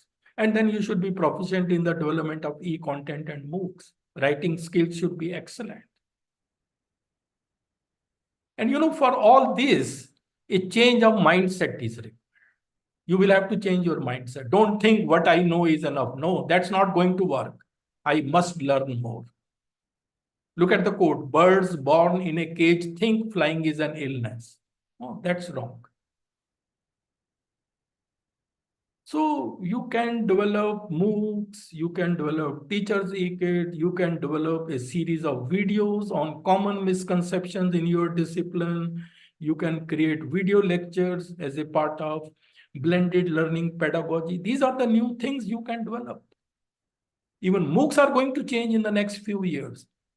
The MOOCs which we said on SWIME, they are e-content 1. They are the same for everybody. But in future, we may have MOOCs which are e-content 2 version, that is smart content. Depending on who is the person who is viewing them, it will change. Present MOOCs are like one size fits all. No, in future, we are going to have smart MOOCs. And it is said these are the basic technology skills which every teacher should know now. This is set. Word processing, spreadsheet, database, presentation skills, web navigation, web designing, email, digital cameras, computer network, devices, video conferencing, scanner knowledge of digital writing tools, and so on. These are the skills which over the years you should all know. So ladies and gentlemen, the message is never stop learning. This is the message for all of you. Inspire your students to be lifelong learners by being one. See, a teacher can make profound impact on the lives of students. Give your best to the students so that you can change the system. Sky is the limit. Believe you me, things are changing so fast. This is the message for all of you. There is a very famous book, Die Empty, which was written by Todd Henry. People once asked Todd Henry, what prompted you to write this book? He said he was attending a business meeting where the director asked the audience, which is the richest land in the world? Somebody said oil-rich Gulf states, others said diamond mines in Africa. Then the director said, no, it is the cemetery, it is the burial ground, which is the richest land in the world. Because millions of people have died and they carried with them many valuable ideas which could not come to light nor benefit others. They are all buried there. So from here he got an idea that cemetery is the richest land. So millions of people have died, carried their ideas. So he gave the book Die Empty. Live full, die empty. Don't die old, die empty. That is the goal of life. Go to the cemetery and disappoint the graveyard. No one has ever become poor by giving. So it's applicable for teachers also. ये last coat है, जिंदगी के रंग मंच पर अपना किरदार इतनी शिद्दत से निभाएं कि पर्दा गिरने के बाद भी तालियां बजती रहें. जिंदगी नहीं मिलेगी दोबारा. Thank you. This is my newspaper reports about our work. This is in Times of India about our MOOCs. This is about our chemistry programs, Arpit. This is my editorial on the world of e-learning. This is about the end of the talk and chalk regime again in Times of India. This is about our MOOCs in Hindustan Times. This is my article on why the Indian education system must focus on innovating its teaching approach. This is about using ICT creatively in higher education. This was my recent award. Then this is about education 4.0. So thank you very much. I know I took a little more time, but still I wanted to complete it. But still, it's a very vast topic. You can take one more lecture on this and still, but I wanted, the purpose of this talk was to give you a feel of how technology is changing. So you cannot just watching others becoming tech savvy and you not, you have to be in the race. So please do give your feedback in the chat box, and any comments, any suggestions, any questions, you are most welcome. Thank you very much. Thank you, sir, for your valuable inputs on ICT. Indeed, all participants have enriched themselves with your vast knowledge in ICT. It is really nice and honor to have such a nice lecture in the opening session of this NEP sensitization. Very rightly said by our honorable resource person that by the year 2050, we will have 90% of the students, those who are will be opt for the online courses. And really, sir, because of this COVID pandemic, the things we need to we would have adopted in the past coming 10 years, we have adopted in this 2 to 3 years only, all those things. So as a faculty member, really we have to be on the toe and adopt the ICT. With both the hands, we have to adopt the ICT, especially from the teachers from the social science and humanity background need to adopt ICT with the both the hands, because ICT will be the future. And in national education policy, the special stress is given on ICT only. So I'm really thankful to you, sir. And I now declare this session is over. So thank you very much. Thank you, Yes, Dr. yes. Rafi. So, Yes, thank you. Joined in the second session, we have Professor Vimal Rarh ma'am as a resource person. Good evening, everyone. Good evening, sir. Yes, just I will highlight her. Welcome, ma'am. Thank you. Thank you so much. Good evening, everyone. Just I will give you a brief introduction, and after that you can start. I know that we have killed around 30 minutes from your session, ma'am. So we're really sorry for that. So you can conclude as per your convenience, ma'am. No issues there. 5:30 also you can conclude. Right. Okay. Be So, brief in my introduction. yes. Professor Vimal Rarh, MSc PhD Chemistry, Delhi University, postdoctoral, IIT Delhi, Director, Malviya Mission Teachers, Malviya Mission Center of UGC MOE, and also Professor, Department of Chemistry at SGTB Khalsa College, and Coordinator, National Resource Center of Chemistry, MHRD. So I welcome you, ma'am, to this afternoon session, first day of our NEP orientation sensitization course, and I now hand over the proceeding to you, ma'am.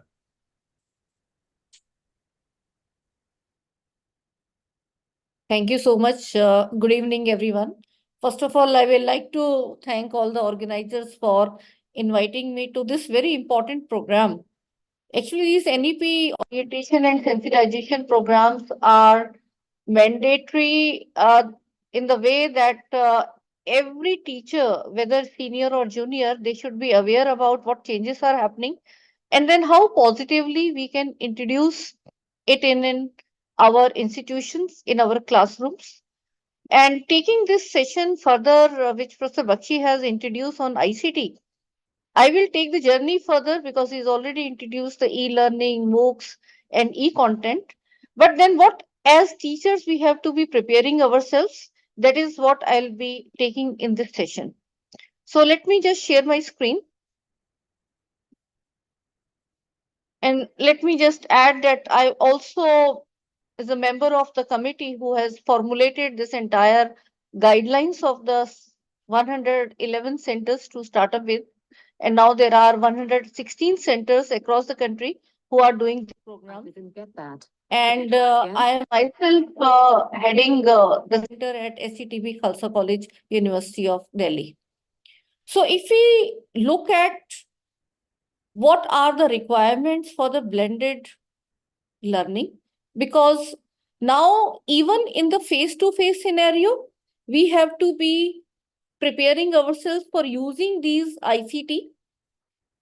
We also have to be making ourselves proficient in e-content, MOOCs, and digital resources development. And as rightly said by Professor Bakhshi sir, that all the teachers must become proficient in the ICT skills.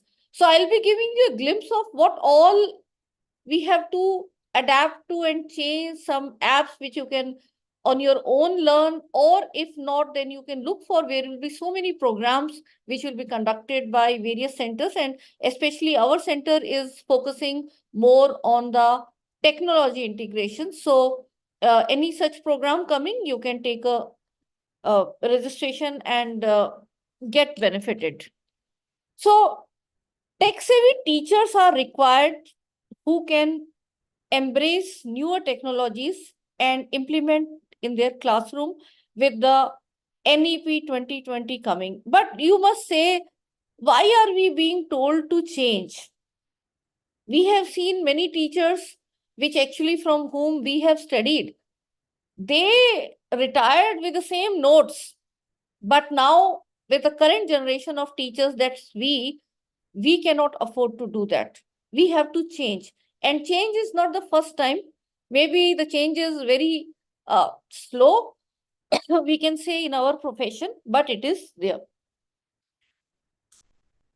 If we look back, just excuse me. I am keeping the chat open. You can keep on writing whatever thoughts are coming to your mind.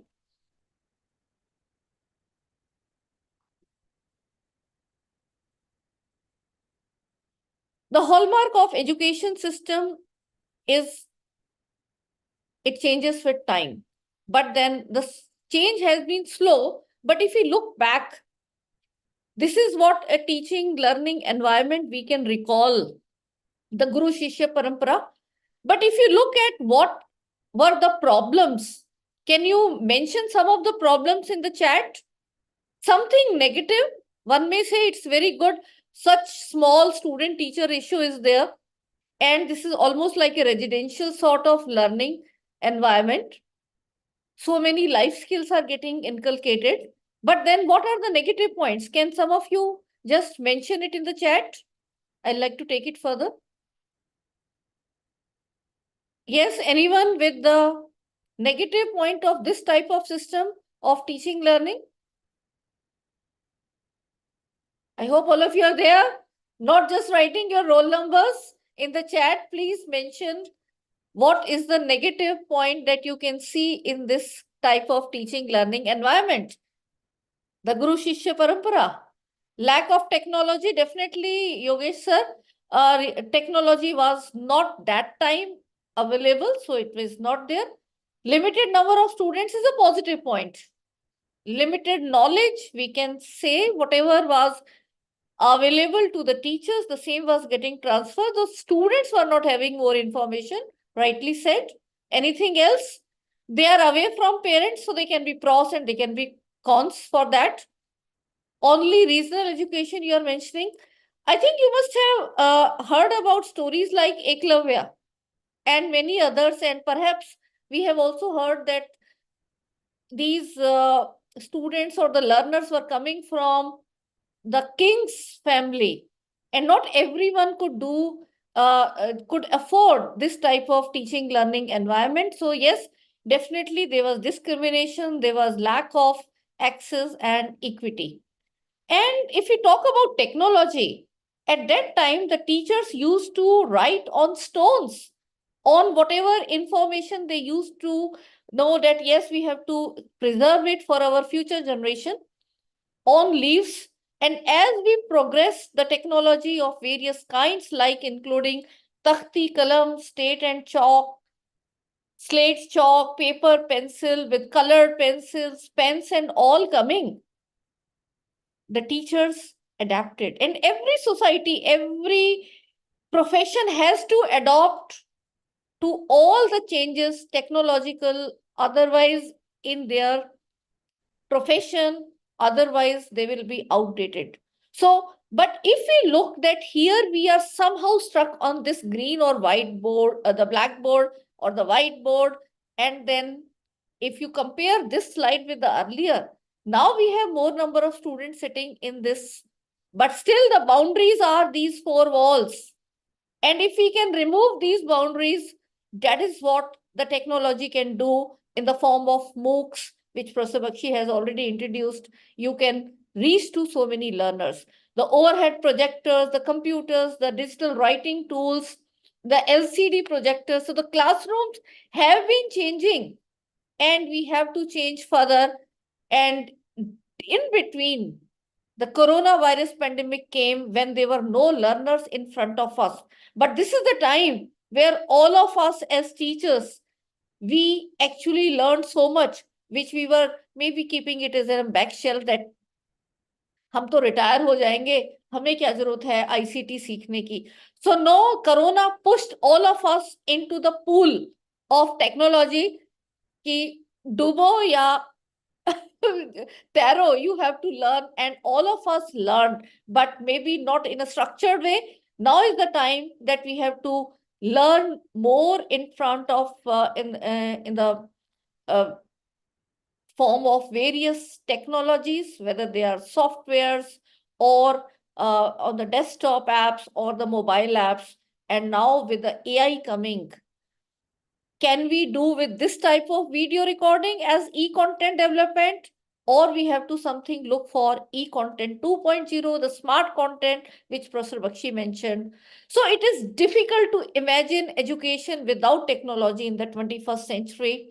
And higher education problems can be overcome with the help of technology, whether it is in terms of access, in terms of equity, or in terms of quality.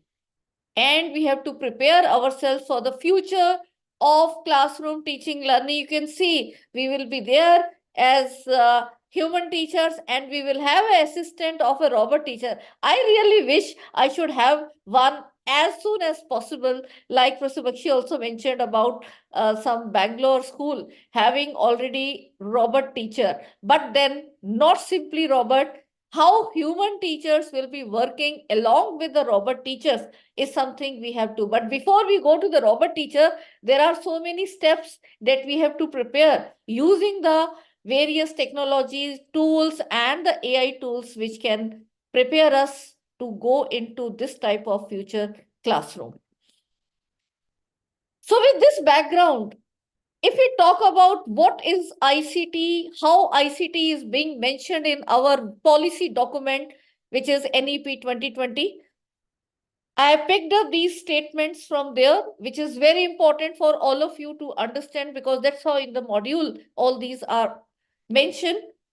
The policy notes that one of the central principles steering the education system will be extensive use of technology in teaching learning, removing language barriers, increasing access, as well as education planning and management. So you have to see how different tools can be used in order to achieve all these in a highly proficient manner.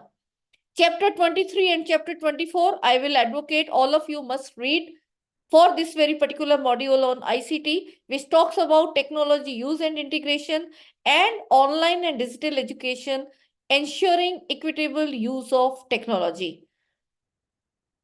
Relationship between technology and education at all levels is bi-directional. What do we mean by this? I will take one example. That as we start adopting technology in our teaching learning process, for example, we share some YouTube video with our student. Whether the student has watched that video or not, by YouTube, we will not be able to identify.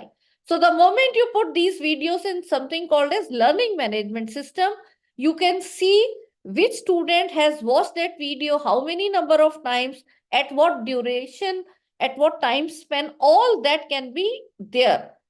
The next thing comes when we give this input to the technology, that the student may keep the video on. चला के छोड़ देंगे, पता नहीं देखा है या नहीं देखा है, that may be our apprehension. So what the technology people will now do based on this input coming from education system, they will improve, and the improvised version of technology is already with us, which is HP5.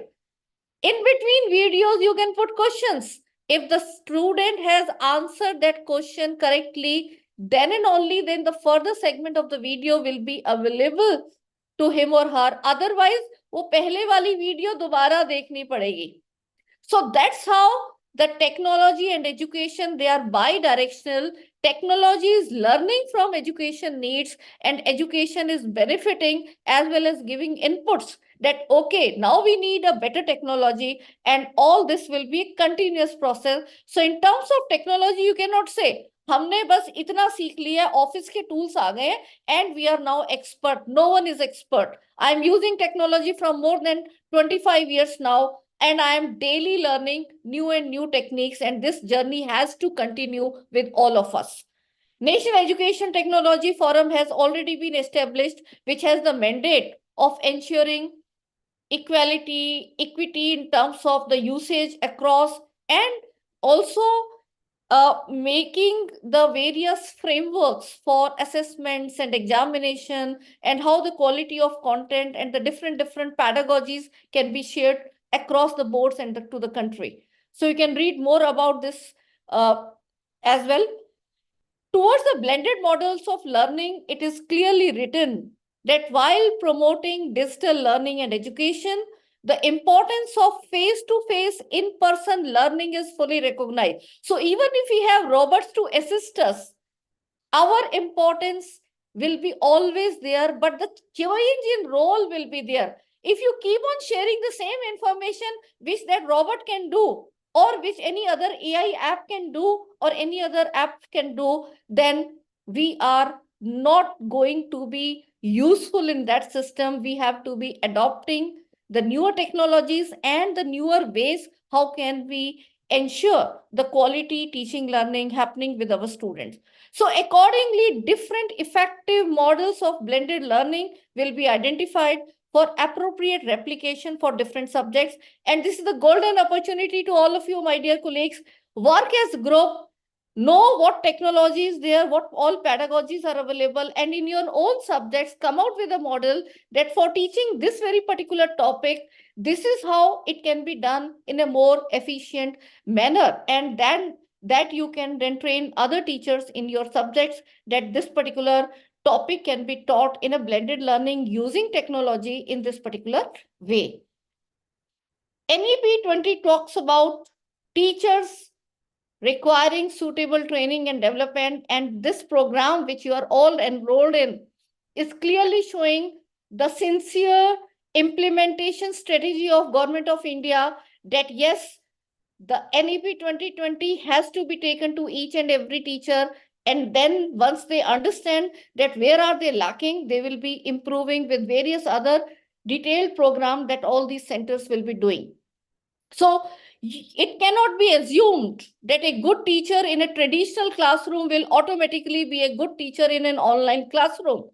And teachers will have to undergo rigorous training in learner-centric pedagogies. There are various models available that how you can take the learners in a more active way in your classroom, and the technology can do the rest of the sharing of information or the explanation part, where we have been dedicating mostly 90% of the time till now. So you have to entirely change the way you teach in your classroom situation. So coming to now very important part which you should understand is how to become high quality online content creators. जैसे हम पहले notes बनाते थे, 4-5 book से लेके notes कि teacher का काम है पहले नोट्स बनाएगा और फिर वो क्लासरूम में समझाएगा. That is all going to change. Now the teacher's role will be to create high quality online content themselves, and then how to use it through the various platforms and tools. So the teacher's role will be facilitating active student engagement with the content, and with each other, and that's where the role of content comes. In your modules, as the syllabus of this particular program in this ICT theme, these important terms are there which you should be aware, which is actually a journey of how the technology ICT in education is now there from almost more than 2 decades till present. So the modern techniques of ICT in education, there is one term which you all must be aware about, is computer assisted instruction. The use of computer to provide instruction directly to the learner is what is meant by computer assisted instruction. And examples of these applications include guided drill and practice exercises, computer visualization. And this is where we actually started almost more than 2 decades back with the form of web-based tutorial. इनकी CD-ROMs भी आती थी, and many frontiers like AppTech and IIT and all, when they started their training and all, and teaching all the newcomers into technology, they use the web-based tutorials. And this, from the learner point of view, is called as computer assisted learning. That is the use of computer to impart learning that is changing the student's state of knowledge or skill. The next stage is computer managed learning. And this is what we are talking about, is that we have database. So much data is there, which will be, if you look from the teaching learning system, education system point of view, we have profiles of the students, we have records of their assignment, their examination, their grades, the different teaching material, the learning sequence. So if we can put them in a proper system, these are database management systems or database management softwares. And then this type of learning assistant is called as the computer managed learning. So computer is managing all the data for the teachers as well as for the institutional records. Talking about computer-based learning. Now, CBL is the term used for any kind of learning with the help of computers. Computer-based learning makes use of interactive elements of the computer application and software and the ability to present any type of media to the user. And under this category, this is where we are right now. We talk about e-learning, we talk about gamification, the webinar, the video conferencing, virtual reality, videos, podcasts. All these are the forms of computer-based learning. And this, again, we have to be looking into different models, that out of these, what can be taken for our own blended learning.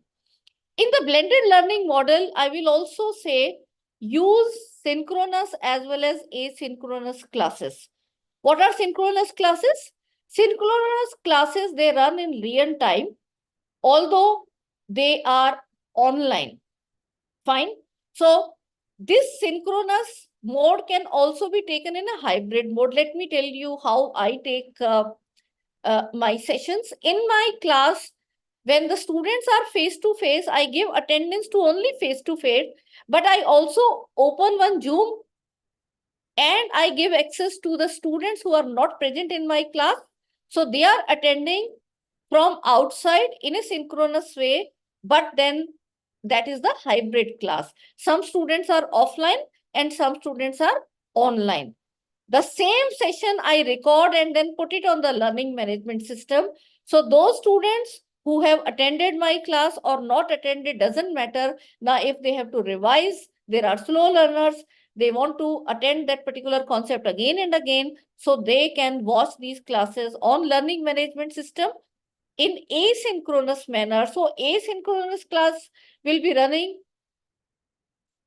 in a way where student can access it at any time during different hours and from different locations. So both these models should be adopted, and you can also look for this combination for the very important topics which you can put up in this way. So you don't have to wait specially for creating your e-content. In your own class, you start getting involved. Maybe the quality will be slightly inferior, but you start getting your e-content which you will be access for you, and you can go immediately into models like flipped classroom for the better engagement with the learners. Now, if we talk about integration of technology in higher education, we have already come a long way. Already, I think Professor Bakhshi has introduced the MOOCs are there. We have a provision where now students can earn up to 40% of courses per semester. Not in every university, because the university through its statutes, AC, EC, or the similar bodies, they have to approve. Otherwise, don't tell your student that you can get. Unless or until they are properly integrated, you cannot offer it to the student. But there is a provision, this regulation, which was initially introduced in 2016 when 20% was the limit. Now it has been increased to 40% during the Corona time in 2021. And this can be very well exploited for the CBCS, providing choices to the student.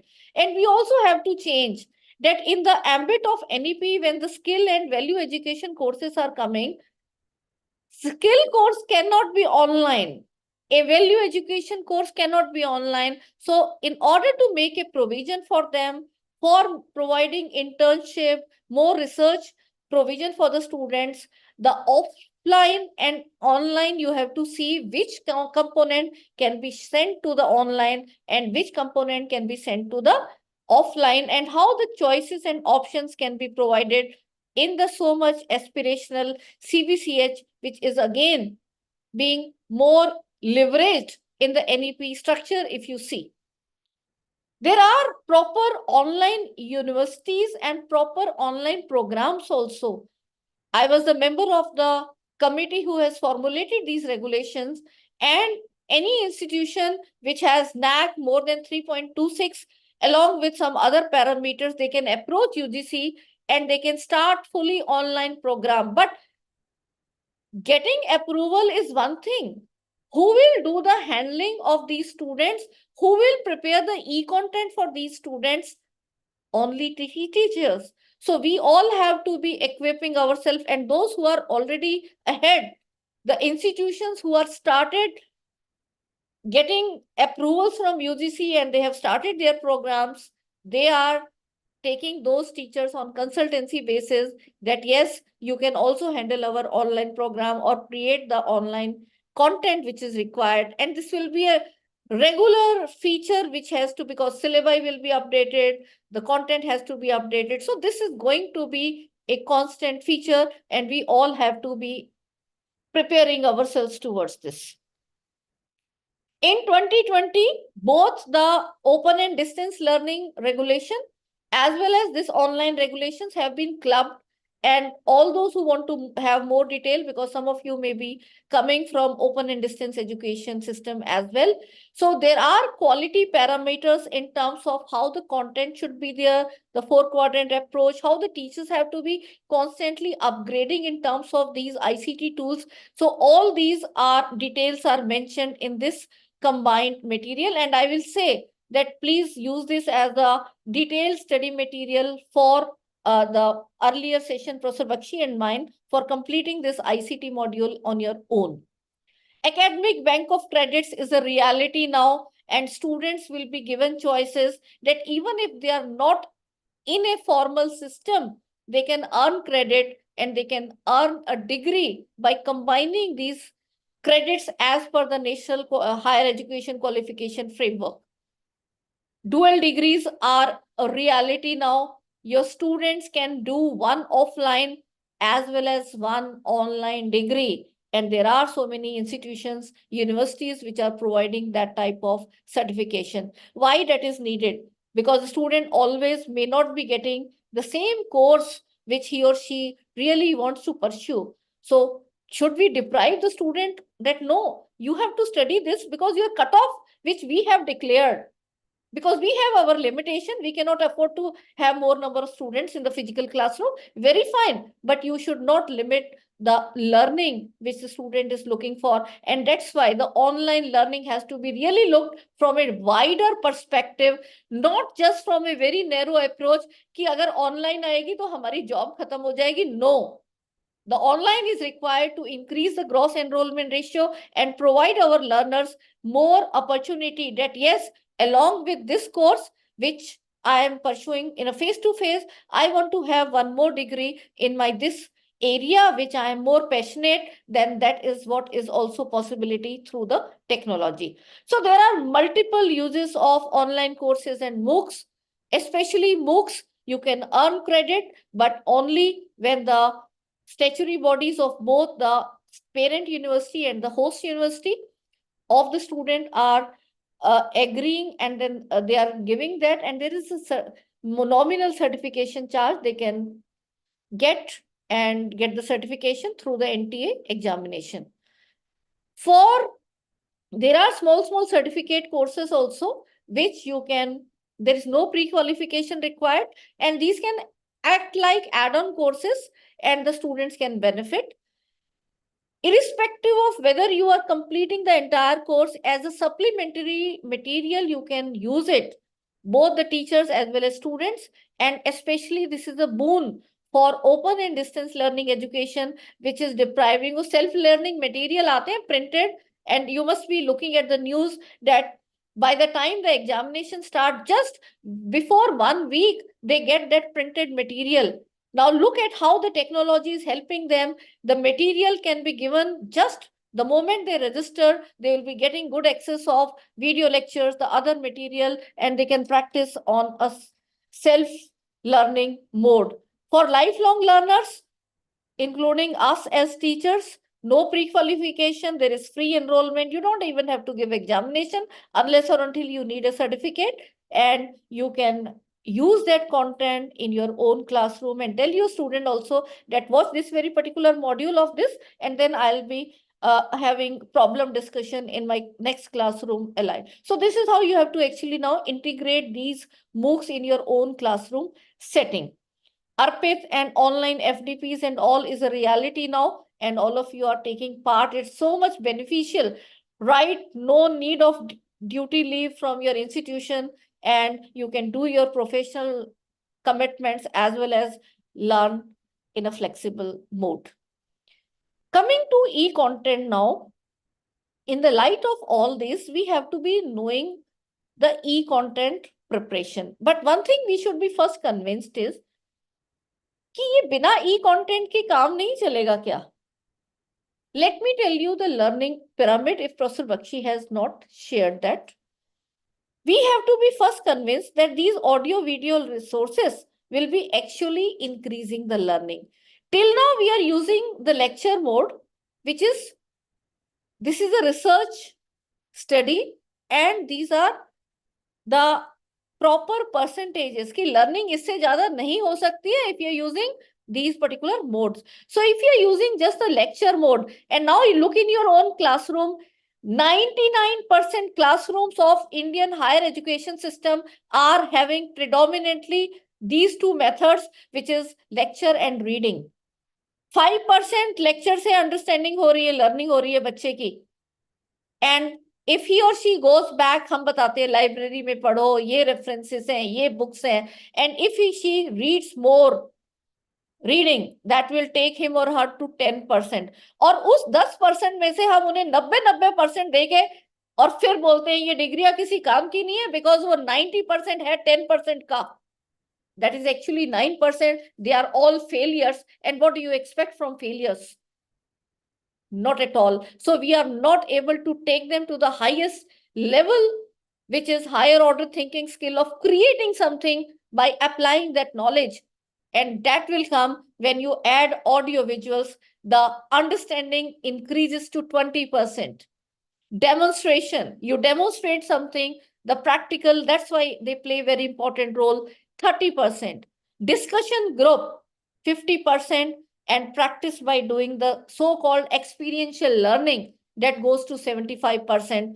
And yes, if you are boasting your credentials कि मैंने 25, 30, 50 साल पढ़ाने के बाद अब मुझे chemistry, physics, maths, geography, history अच्छी तरह आती है, no surprise, by teaching others, and that to so many years and years and years, you can increase to 90%. But our students don't have such time. आपके student 25-30 साल आपकी class में under graduate करने नहीं बैठेंगे. So you have to adopt these models, and that's where the technology and the use of content comes very important.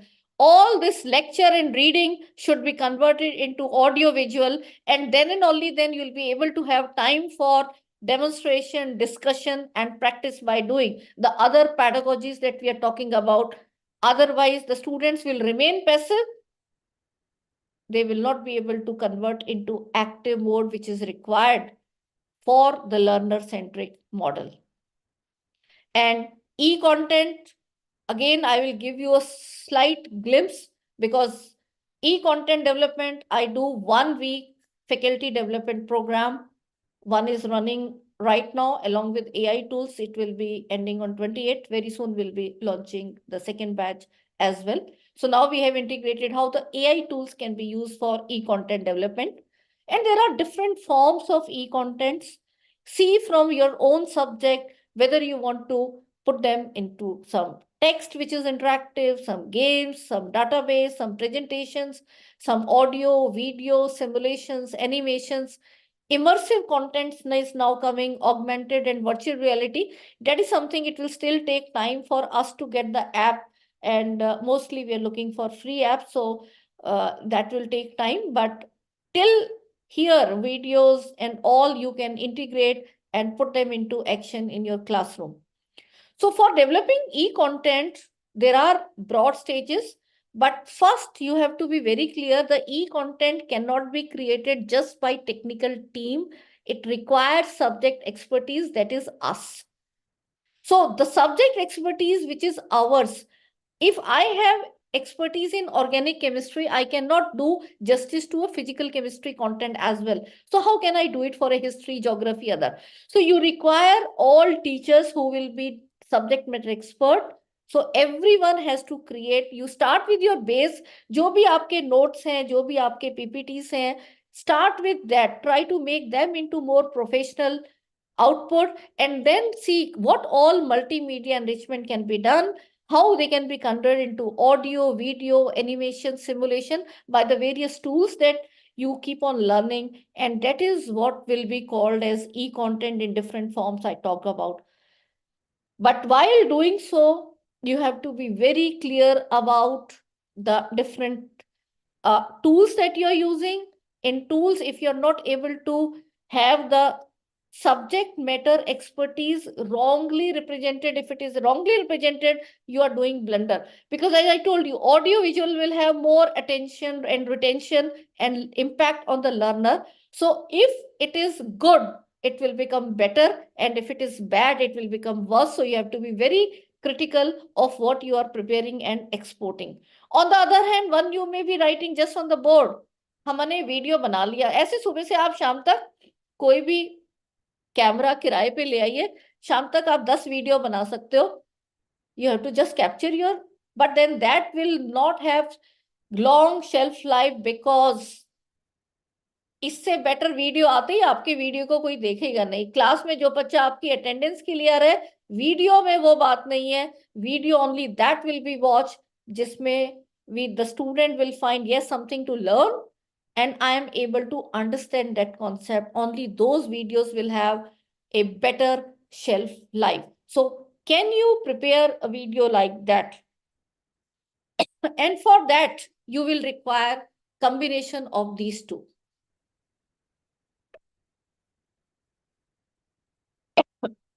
That is subject specific requirement and the techno. आपको कितनी technology आती है? So try to learn, and that combination as per the level of learner. I will give you one example as per the level of learner, because if you are making a e-content for a kindergarten student, तो अगर आप उसमें सब कुछ लिख देंगे तो वो बोर, क्या बेकार है, उठा के फेंक देगा बच्चा. But if you add some characters, animations, then they will be. But that flavor has to be accordingly managed as we go to the higher education. So add more visuals, add less text, that is the clue, and where you can then add up your script, which will be enhancing the level of your content. So the quality of content is something which is very important. Otherwise, you will not be able to move further.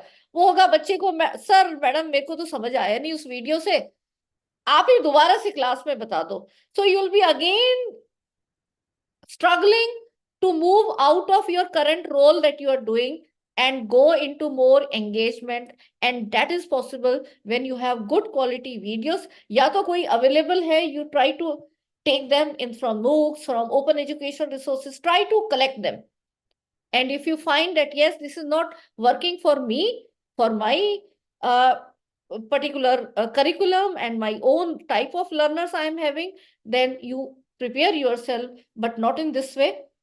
And you have to be then coming into a standardized form, which is modular. So it should be helping in self-learning, self-assessment. It should be highly interactive. It should be multimedia enriched. It should be structured. It should be providing easy navigation, and it should be reusable and authentic. Now, especially this modular term, all of you should know this is very important. And before I tell you about the module, in the stages, it is very important that any content that we do, after authoring, you look for plagiarism checking. Reviewing pe nahi bhejna. We have created as a team with Professor Bakhshi and many others at Khalsa College, we have prepared more than 89 PG level courses in 6 subjects. Every course having around 35 to 40 modules and more than 50 MOOCs for some platform.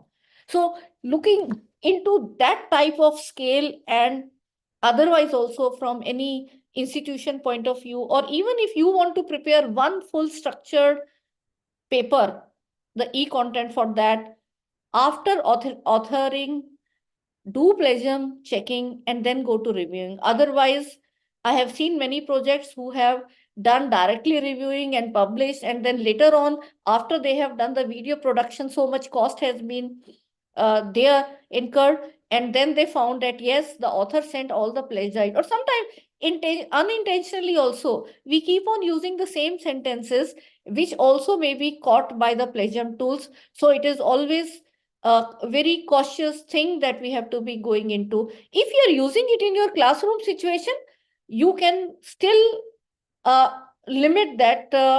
Don't be so like it can be taken in a light way. But if you are publishing it in your name in an open domain, and that too with prestigious national level projects, if you get opportunity, then you should be very, very critical and work as a team that yes, unless or until the plagiarism is below a certain limit, we will not take it to the next stage. And after reviewing, we also look at language editing, scientific editing. And again, the author will check that after these stages, hope nothing has gone wrong in terms of the subject correctness. And then rather than creating a full course as a knit thing, imagine it is like if you're creating a book और उसमें से 2-3 pages ही काम के हैं for the next, after say 4-5 years, will you just tear it? No. In digital content, that is now very flexible. So make it into small packages. These packages are called as modules, which will ensure reusability. The mix and match approach can be there for different universities. Like for EPG Pathshala project, we created from model national curriculum. Some universities are using 70%, some are 80%, some are using 100% as such. So they can remove some modules, then they can add on their own as per their own curriculum. And now as the curriculum also has to change very frequently, so you can keep on changing from PG level, it can go to UG level, from UG level, it can go to school education level. So because these content will have definitely a more shelf life than our life. So what should e-content include? Normally, one semester paper of 4 credit is taught in 15 weeks in our institutions. And for 4 credit paper, we have 4 lectures of 1 hour duration each. तो जो syllabus हमारा 60 घंटे में cover हो रहा है, now note my words very cautiously. 60 hours should not be one-way delivery, first of all. If you are doing that, we are doing wrong, because we are lacking then in our pedagogy of active student engagement. It should be only 20 hours delivery as per the international norms. It should not be more than. अगर आप 5 घंटे में भी करते हो तो वो और better है. So that 20 hours is taken as a base, and then at EPG Pathshala, the standard was evolved where first module was prepared by us, myself and Prof. Bakhshi as chemistry, which was accepted as a standard for all 77 subjects, where we divided entire syllabus into 35 to 40 small parts. So every part is called as a module, and there was an overall target of developing 20 hours video and 20 hours non-video. So what the 20 hours video, if you have 40 modules, obviously half an hour in each module. So har class mein आधा घंटा, and so 20 hours rather than 60 hours. 20 hours video, 20 hours non-video content, rest becomes discussions and all with the classroom. So कई लोग बोलते हैं MOOCs को access ले लेते हैं. No, it will not be coming access. There has to be interaction between the learner and the teachers. So one module has content which is covered in around 1 to 1.5 hours of face-to-face class, and they should be as independent as each other. You should not make a cross reference कि हमने previous module में ये बोला है, आज तक हमने ये पढ़ लिया. नहीं, ऐसा नहीं करना है जैसे हम क्लास में करते हैं. Don't do that. Every module should be taken as an independent module, so that later on in your any other teacher, anywhere, this can be used without even the broad structure as well. Appropriate title should be given. Sometimes you may feel that एक class में वो particular छोटा topic या combination of topics आपके नहीं हो रहे हैं. सो you can give a title this topic part 1, part 2, part 3, so that these 3 modules will always be taken together. So this is entire, so many details which are required for good quality content creation that we have to understand. But very important thing I am telling you here. So every module, so for credit paper, I am talking about 35 to 40 modules now. Every module equivalent to 1 to 1.5 hour of face-to-face classroom teaching. तो उसमें जितना content चाहिए, तो क्या है, हर module में 4 तरीके के content चाहिए. And that is what is a 4-quadrant model, first proposed by myself and Prof. Bakhshi, accepted for everyone. And based on this, the MOOCs 4-quadrant was also adopted. क्या चाहिए? One is the teacher is teaching in the classroom, तो उसकी जगह अगर एक video lecture बन जाए, better than what the teacher is doing. But teacher तो बोल रहा है, बोर्ड पे लिख रहा है, एनिमेशंस नहीं आ रहे हैं, विजुअल्स नहीं आ रहे हैं, सॉफ्टवेयर नहीं आ रहे हैं. So all those things can be added here. That becomes one component, video lectures having text, graphic, visuals and animation. बच्चे को पढ़ना भी है, so e-text is there, where detailed text for that very particular lesson or whatever topic and subtopics, along with the solved examples and all जो हम करते हैं, detailed चीजें सारी यहाँ आ जाएंगी. There is self-assessment where subjective questions and objective questions, and these can be then put up to give weekly assignments or in between assignments or some quizzes. So all these questions can be put up there. Then there is no more. No more will have some value additions like case studies, some interesting facts. Do you know history कैसे develop हुई इस topic पे?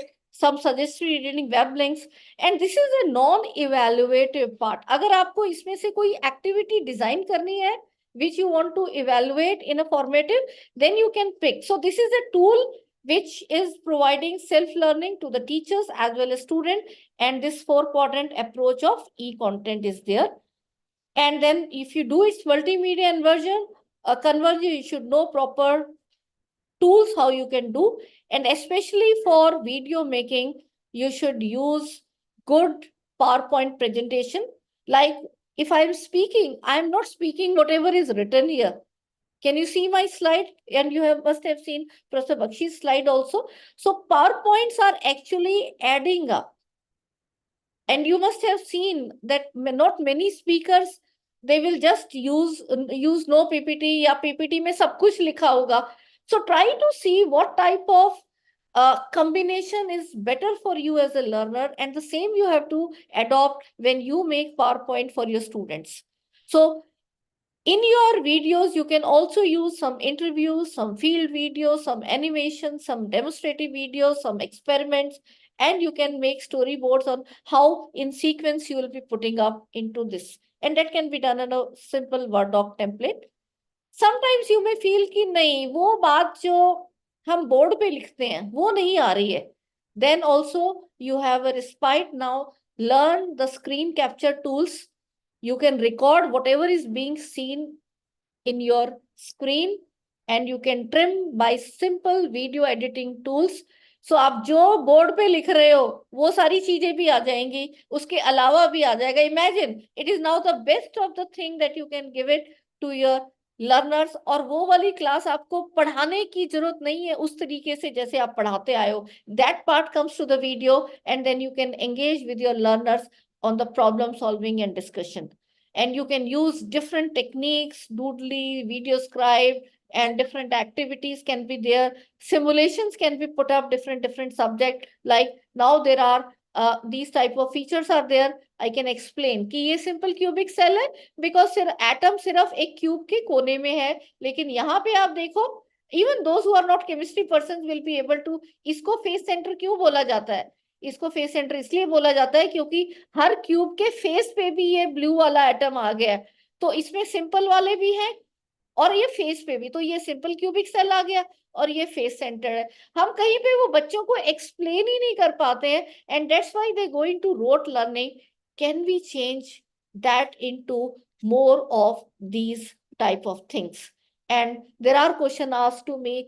आजकल video वो reels का भी जमाना आ गया है. Yes, you can even make reels, but then try to put it in a more structured way on the LMS. So short videos can be there, also impactful. 5 to 15 minutes can be there.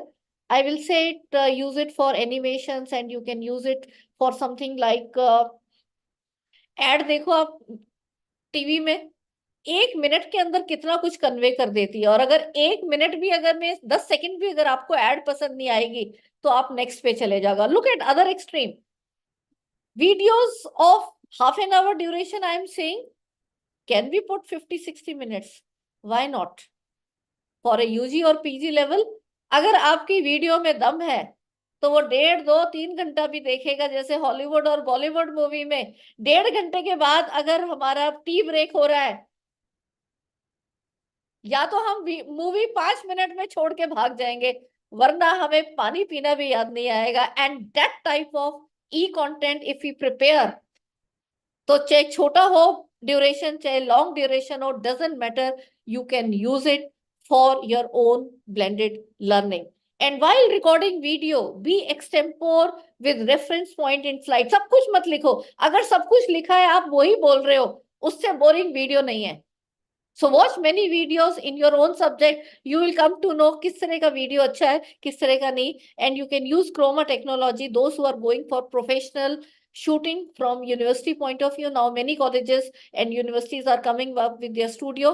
So you can have a green or blue background, and there are softwares which can remove this. You can have visuals which can be put up in front, in the back. And but then while doing such recordings, don't wear green or blue respectively, because वो transparent हो जाएगा.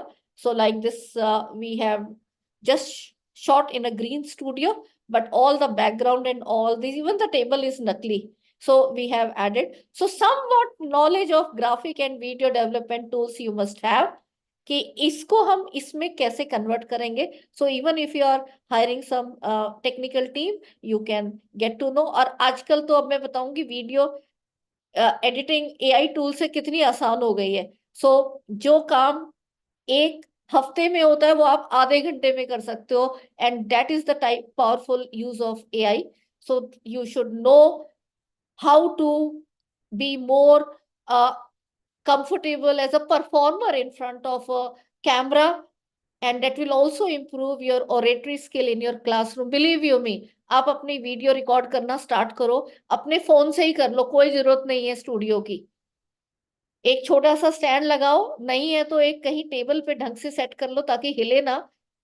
start recording your videos and then watch them and see कि आपकी जो modulation है वो आपको समझ आ रही है. Hope you are not very fast in explaining, पर लगा समझ ही नहीं आ रहा है या बिल्कुल ऐसे ऐसे स्लो बोल रहे हो, बच्चा लगा सो ही गया. You have to be attracting the learners, and that's the trick of making good video lectures. MOOCs पे आते हैं. MOOCs का भी एक 4 quadrant है. ये अभी तक जो 3 quadrant लिए हमने 4, तो जितना भी written part है एक में कर दो, that is 1 quadrant. जितने questions हैं वो एक है, video है एक है, और एक नया quadrant आ गया which is discussion forum, because MOOCs is a delivery of e-content. Teacher है, स्टूडेंट है, ऑनलाइन क्लास में नहीं हो लेकिन लर्निंग मैनेजमेंट सिस्टम में हो, तो जैसे क्लास में आपको कंटेंट बुक्स भी चाहिए, बोर्ड पे भी कुछ लिखते हो, वहां का कंटेंट है, यहाँ पे कंटेंट अलग है. So all digital content which will be video, which will be written part, they can be e books, they can be web resources, they can be questions, और उन सबको आप अरेंज कर दो. 15 हफ्ते में आपका बुक्स बन जाएगा. साथ में डिस्कशन फोरम इनिशिएट कर दो where you will have questions coming from students, they can answer on their own. आप उसके भी marks रख सकते हो. कई बच्चे क्लास में शाई होते हैं, वहां पे they will be really responding, and then you can also intervene and tell them what and guide them and take it further. So this is the comparison of the 4 quadrant models of both the kinds. Both this, there is one video in both of them. Written यहाँ पे 2 हैं e-content में, no मोर और ई takes, इनको combine कर दिया, सारा return combine कर दिया, वो एक जगह आ गया. क्वेश्चन सेम है और एक discussion. So I will rather से पहले आप ई कंटेंट बनाओ और फिर उसका बुक्स बनाओ. You will be getting double the benefits. And those who want to have more details, please refer to, just search for Swayam MOOC Guidelines 2017. You will get what all this 4 quadrant of a MOOC is. और आपको prepare करने के लिए, if you get the funding, then these are the guidelines that you have to strictly obey, otherwise you will not be. And you can arrange all the content into different weeks. किसी में 2 modules, किसी में 3 modules, किसी में 4, and the structure is what we call that, okay, this is a structuring of a MOOC, and then every week you can have some quiz depending upon उसमें आपने कौन-कौन से modules डाले हैं, and you can give more activities. And this is how we created our one of the sample I am showing you, refresher course in chemistry. You can search and see our introductory video on how the quality of content should be there. The examination is conducted by National Testing Agency. And even in once you have prepared these questions, you should also know how to technically upload it on learning management. Of learning management system, you must have also seen the NAAC guidelines. Every institution must have their own LMS, and every teacher must be equipping in how the content can be shared, how the automated quiz can be given, and the students can take these as interactive questions and do the practice. Over and above, as I already told you, you have to be very cautious about the plagiarism part of the content. So what are copyrights? What are fair use guidelines? How do we use open educational resource under the Creative Commons license? And how do we do the proper mentioning as citation? And how the plagiarism checking tools can be used for paraphrasing and improving the content. आजकल ये सारी चीजों की आपको practice करनी पड़ेगी. You start with one module and it will make you more comfortable. Yes, this is something which we can do. And once you are comfortable, you can write a proposal for developing MOOC to the CEC for UG and PG level. Now all the mandate is there. Otherwise, the various national coordinators, Professor Bakhshi has already mentioned. And if you want to create something for a certificate or diploma, you can approach to IGNOU, or for NPTEL, it is the group of 7 IITs. So there are different mandates depending upon the course. So those who are coming from UGC mandated as a regulatory for most of the institutions like us, then you have to be writing it to CC. लेकिन यहाँ पे एक पंगा है, those proposals are screened based on that the head of the institution or the registrar of a university will give a letter कि yes, ये जो हमारा teacher MOOC बनाएगा, that we will be transferring the credit to other students from across country who will be enrolling. So if you are not able to get that document, then you will not be able to get this funding. Otherwise, those who get this funding, if they need some technical assistance, they can approach me on individual basis. लेकिन जिनको नहीं मिली है proposal या उनकी university ने अभी MOOCs को accept नहीं किया है, adopt नहीं किया है, और they are not ready to give the credits, doesn't matter. Every blended learning हम सबके लिए यूज तो है ही, और साथ में पॉइंट्स के लिए I have formulated teacher C-kit. So as a group of teachers, you can approach me. By group of teacher, because एक एक मॉड्यूल करके मैं कंप्लीट नहीं करूँगा, पूरा का पूरा पेपर लो, चाहे 4 क्रेडिट का चाहे 2 क्रेडिट का paper. So take full paper and prepare the material in 4 quadrant approach. Now this time this is the teacher material. तो जो आपको चाहिए और जो आपके बाकी सब्जेक्ट के टीचर्स को, वही पेपर पूरे कंट्री में कितने टीचर्स पढ़ा रहे हैं. कैन यू नॉट कंबाइन कि ब्लेंडेड लर्निंग लाने के लिए क्या हमें पीपीटी चाहिए होगी, क्या हमें, अभी मैंने मॉडिफाई कर दिया, from 2017 we have doing this. So which 10 to 15 flip classroom video, कोई स्टूडियो नहीं चाहिए, आपकी स्पिरिट चाहिए, आपका पीपीटी बनाओ एक अच्छा सा, जूम पे रिकॉर्ड करो या कोई और कैप्टिवेट टाइप ऑफ टूल्स में, the OBS है, there are so many video editing and capturing tools, उससे आप 10 to 15 मिनट्स की वीडियो बनाओ. एक टीचर्स मैनुअल है, टेम्पलेट है मेरा, कि अब इस वीडियो के अराउंड क्या क्वेश्चन पूछोगे, क्या प्रॉब्लम डिस्कशन दोगे, वो भरो. क्या क्वेश्चंस ओवरऑल हम असाइनमेंट में दे सकते हैं, क्विज के फॉर्म में या summative subjective. So that is the third quadrant. और क्या टीचर्स नो मोर, हम जब बात करते हैं वैल्यूज, एथिक्स, कौन सी केस स्टडीज हैं जो हम शेयर कर सकते हैं अपनी उस क्लासरूम से, जिससे हमारी जेनरिक लर्निंग आउटकम्स भी जनरेट हो सकते हैं. So all these you compile, get it reviewed, and from our center we will give you a certification of 5 API per module, and this is approved by Ministry of Education, and this is the only done by me at STTB Khalsa College Center. No one else has this mandate. This is the open education resource that we are developing for the entire country. So you can become a part of this, and that will also help you improve कि क्या क्या technology use करें अपने इसको बढ़ाने के लिए. Now coming to the last segment of assessments, e-assessments are very important and different type of questions can be. तो हम ये सिर्फ MCQ पे ना फंसे रहे, कैसे matching, crosswords, drag and drop, numerical, जो numerical maths, physics, chemistry, commerce के न्यूमेरिकल क्वेश्चन होते हैं, हम मैनुअली उनसे बनाते हैं. एक आया, उसके हम वैल्यूज चेंज करेंगे, फिर कैलकुलेट. अरे टाइम वेस्ट मत करो, एक आपको क्वेश्चन बनाना है, लाखों क्वेश्चन मशीन अपने आप बनाएगी. So there are now tools, and that is possible in learning management system like Moodle, or you can search for numerical questions, automated numerical questions. आपको अपना एक फॉर्मूला डालना है और उसके लाखों version. So every student in your class will be getting a different version, and cheating कहाँ से होगी, हो ही नहीं सकती. So all these tools you have to be looking in that. Audio video based question, मेरे इंग्लिश के, हिंदी के colleagues कैसे चेकिंग करते हैं, आप लैंग्वेज को बिना बोले, बिना सुने आप कैसे टेस्ट कर सकते हो, सिंपली लिख के. पेपर राइटिंग के हमारे एग्जाम्स हो रहे हैं.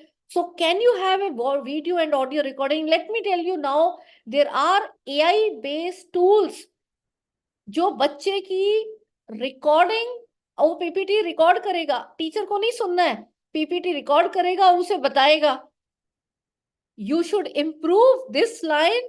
In place of this, you should have better use this. आपकी पूरी presentation content में कितने marks हैं, कितने. So you can use these tools for taking the presentations of students in the class. So now is the way. हम अगर वही काम जो एक हफ्ता लग के करते थे, अगर वो 5 मिनट में हो रहा है, तो क्यों ना सीखें tools.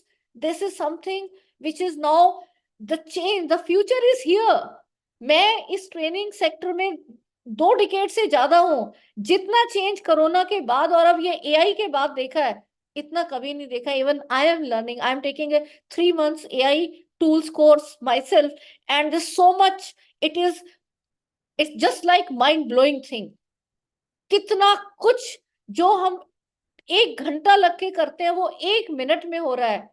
It is so many tools are there. You can prepare crosswords, you can prepare drag and drop of questions. Look at this.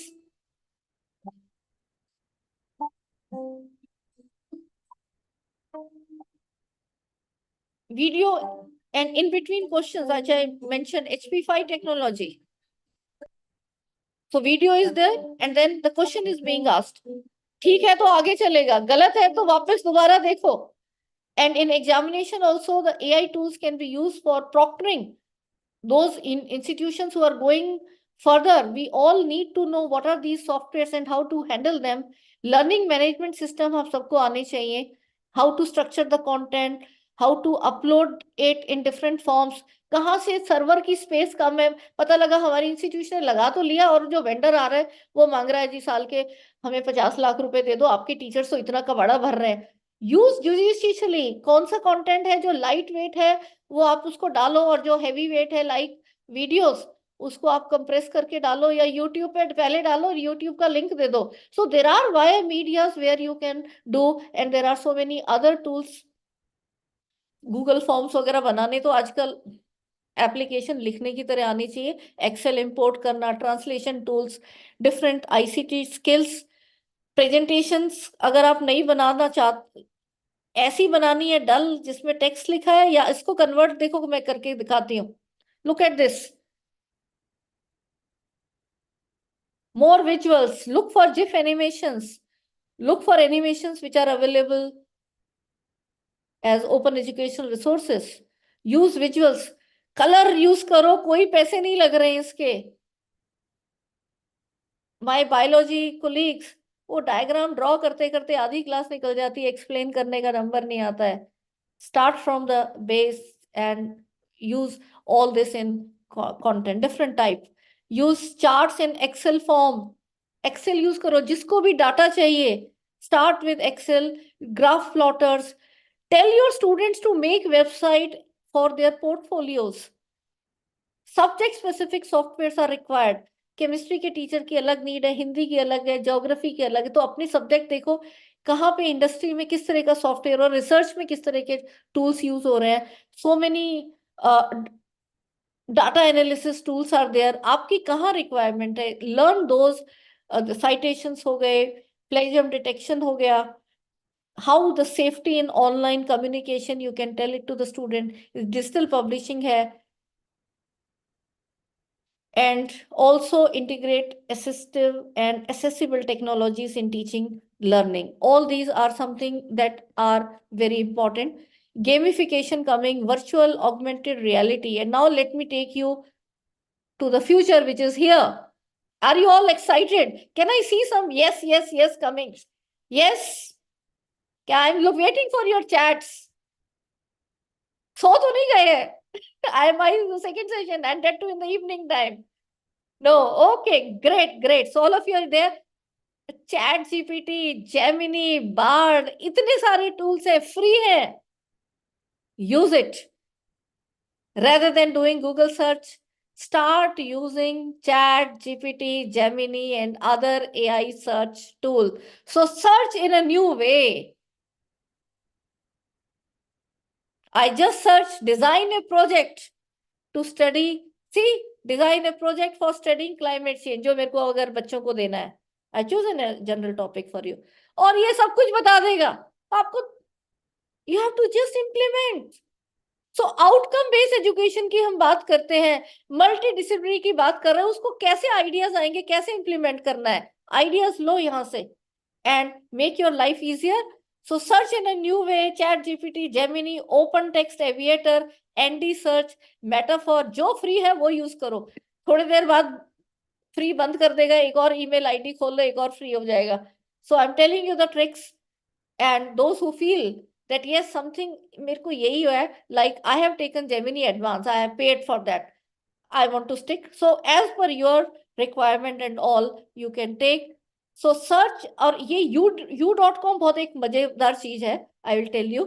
So if you want to search कहाँ से आया ये search, it will also give you citation.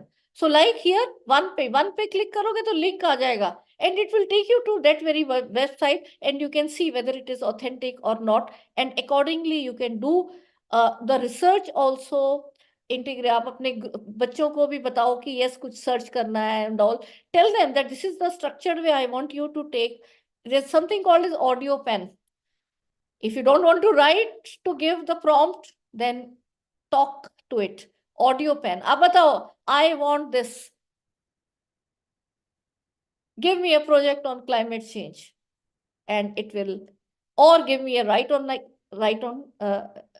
It will give you the entire thing around that, and you can create not only text but something more.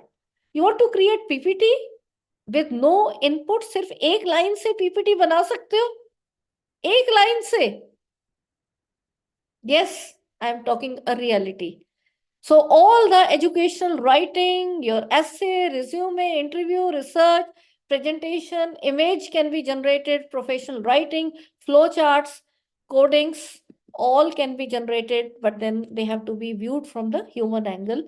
So AI for presentation can be used, like you have beautiful.ai, you have slidesai.io, you have Slides Go. Microsoft tools are also already integrated with AI. You can rehearse your slideshow with Speed Coach. There is a speaker coach of Microsoft. Try hands on this. So PowerPoint speaker coach, it will help teachers prepare for presentation, and it will tell that aspects like pacing and pitch, and it will also tell your students that how they can make better presentation. Image or picture generation, DALL-E 2, free online AI image generator, Canva, those who are using Canva. Canva is something all of us should learn.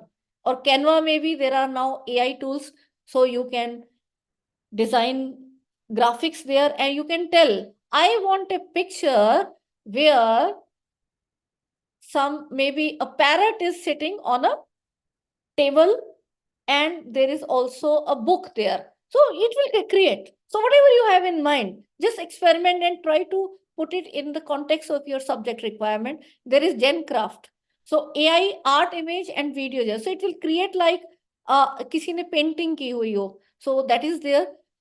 And this will be new. There's no copyright in terms of, it is not taking from anywhere. It's not a search tool. It is generating new for you.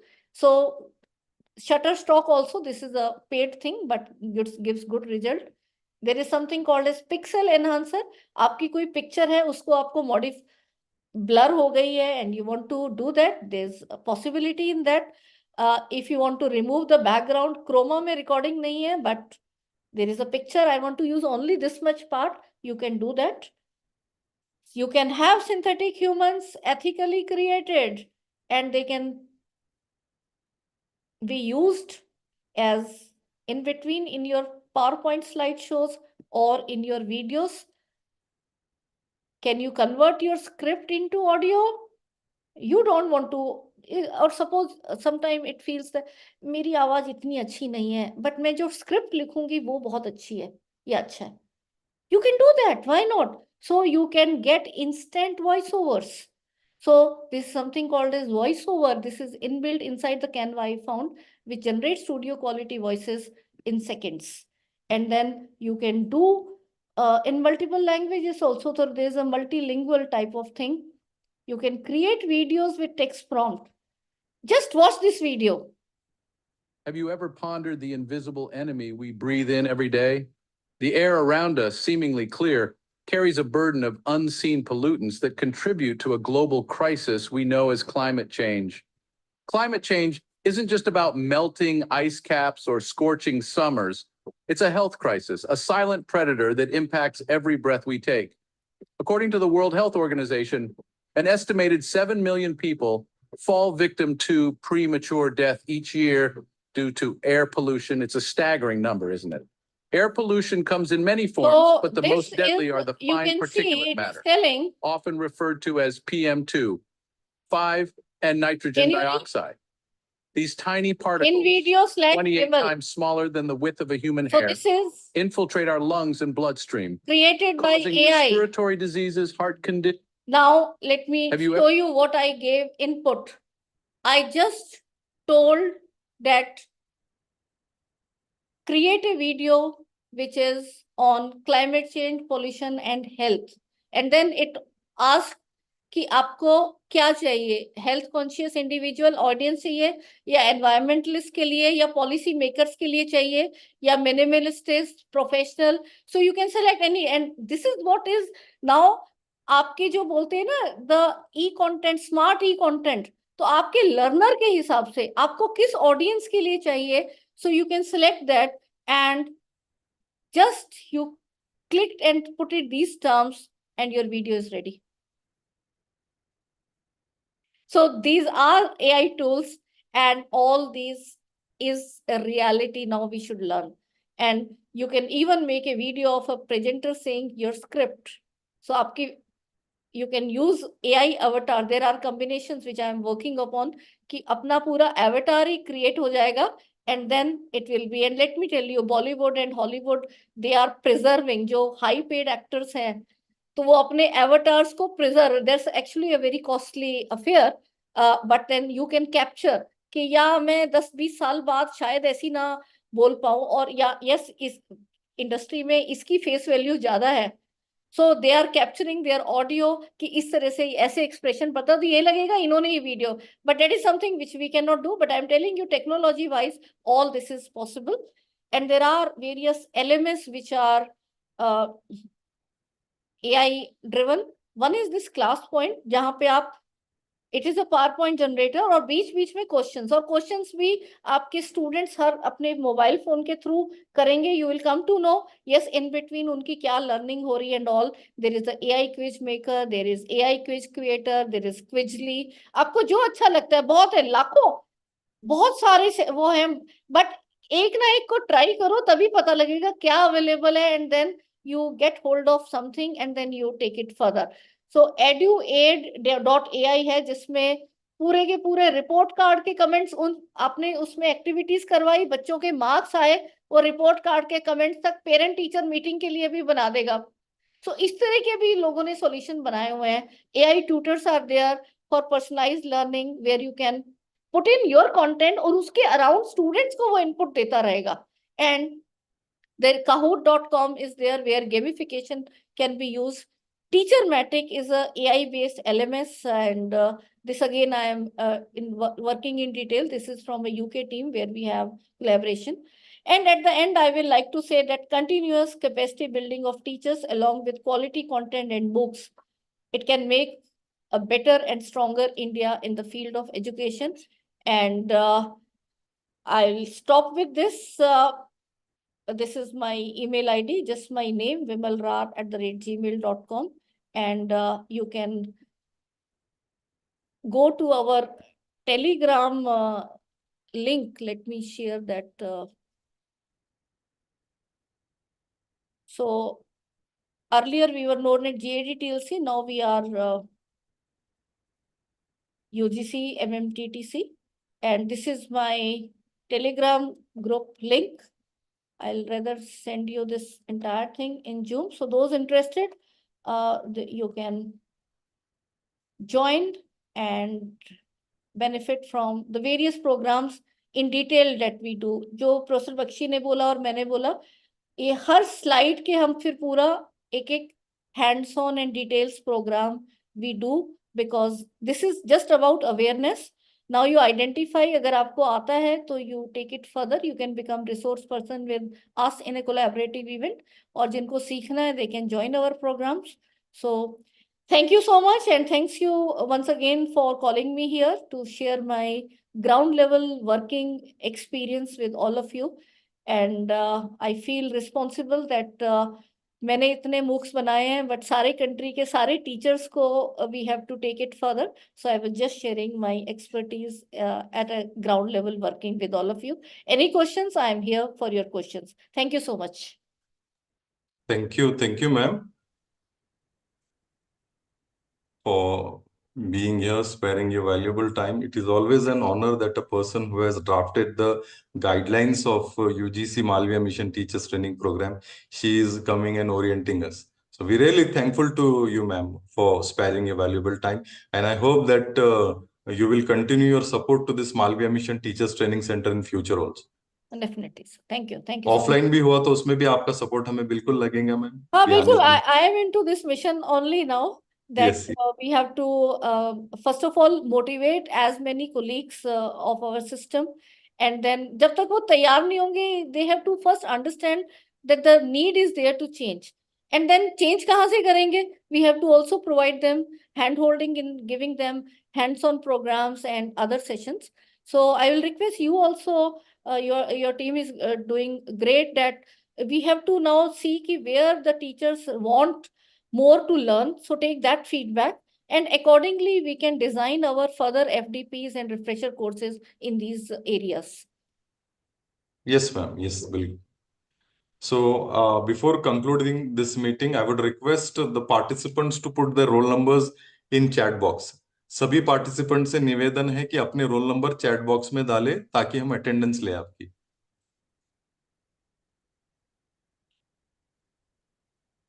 So Okay, ma'am. Thank you. You Yeah, can thank you. leave. Yes. Thank you. Thank you, ma'am. Thank you, sparing you valuable. All participants put your roll numbers. जिसके roll number नहीं रहेंगे वो absent declare होगा. Don't put your name. Only number should be there.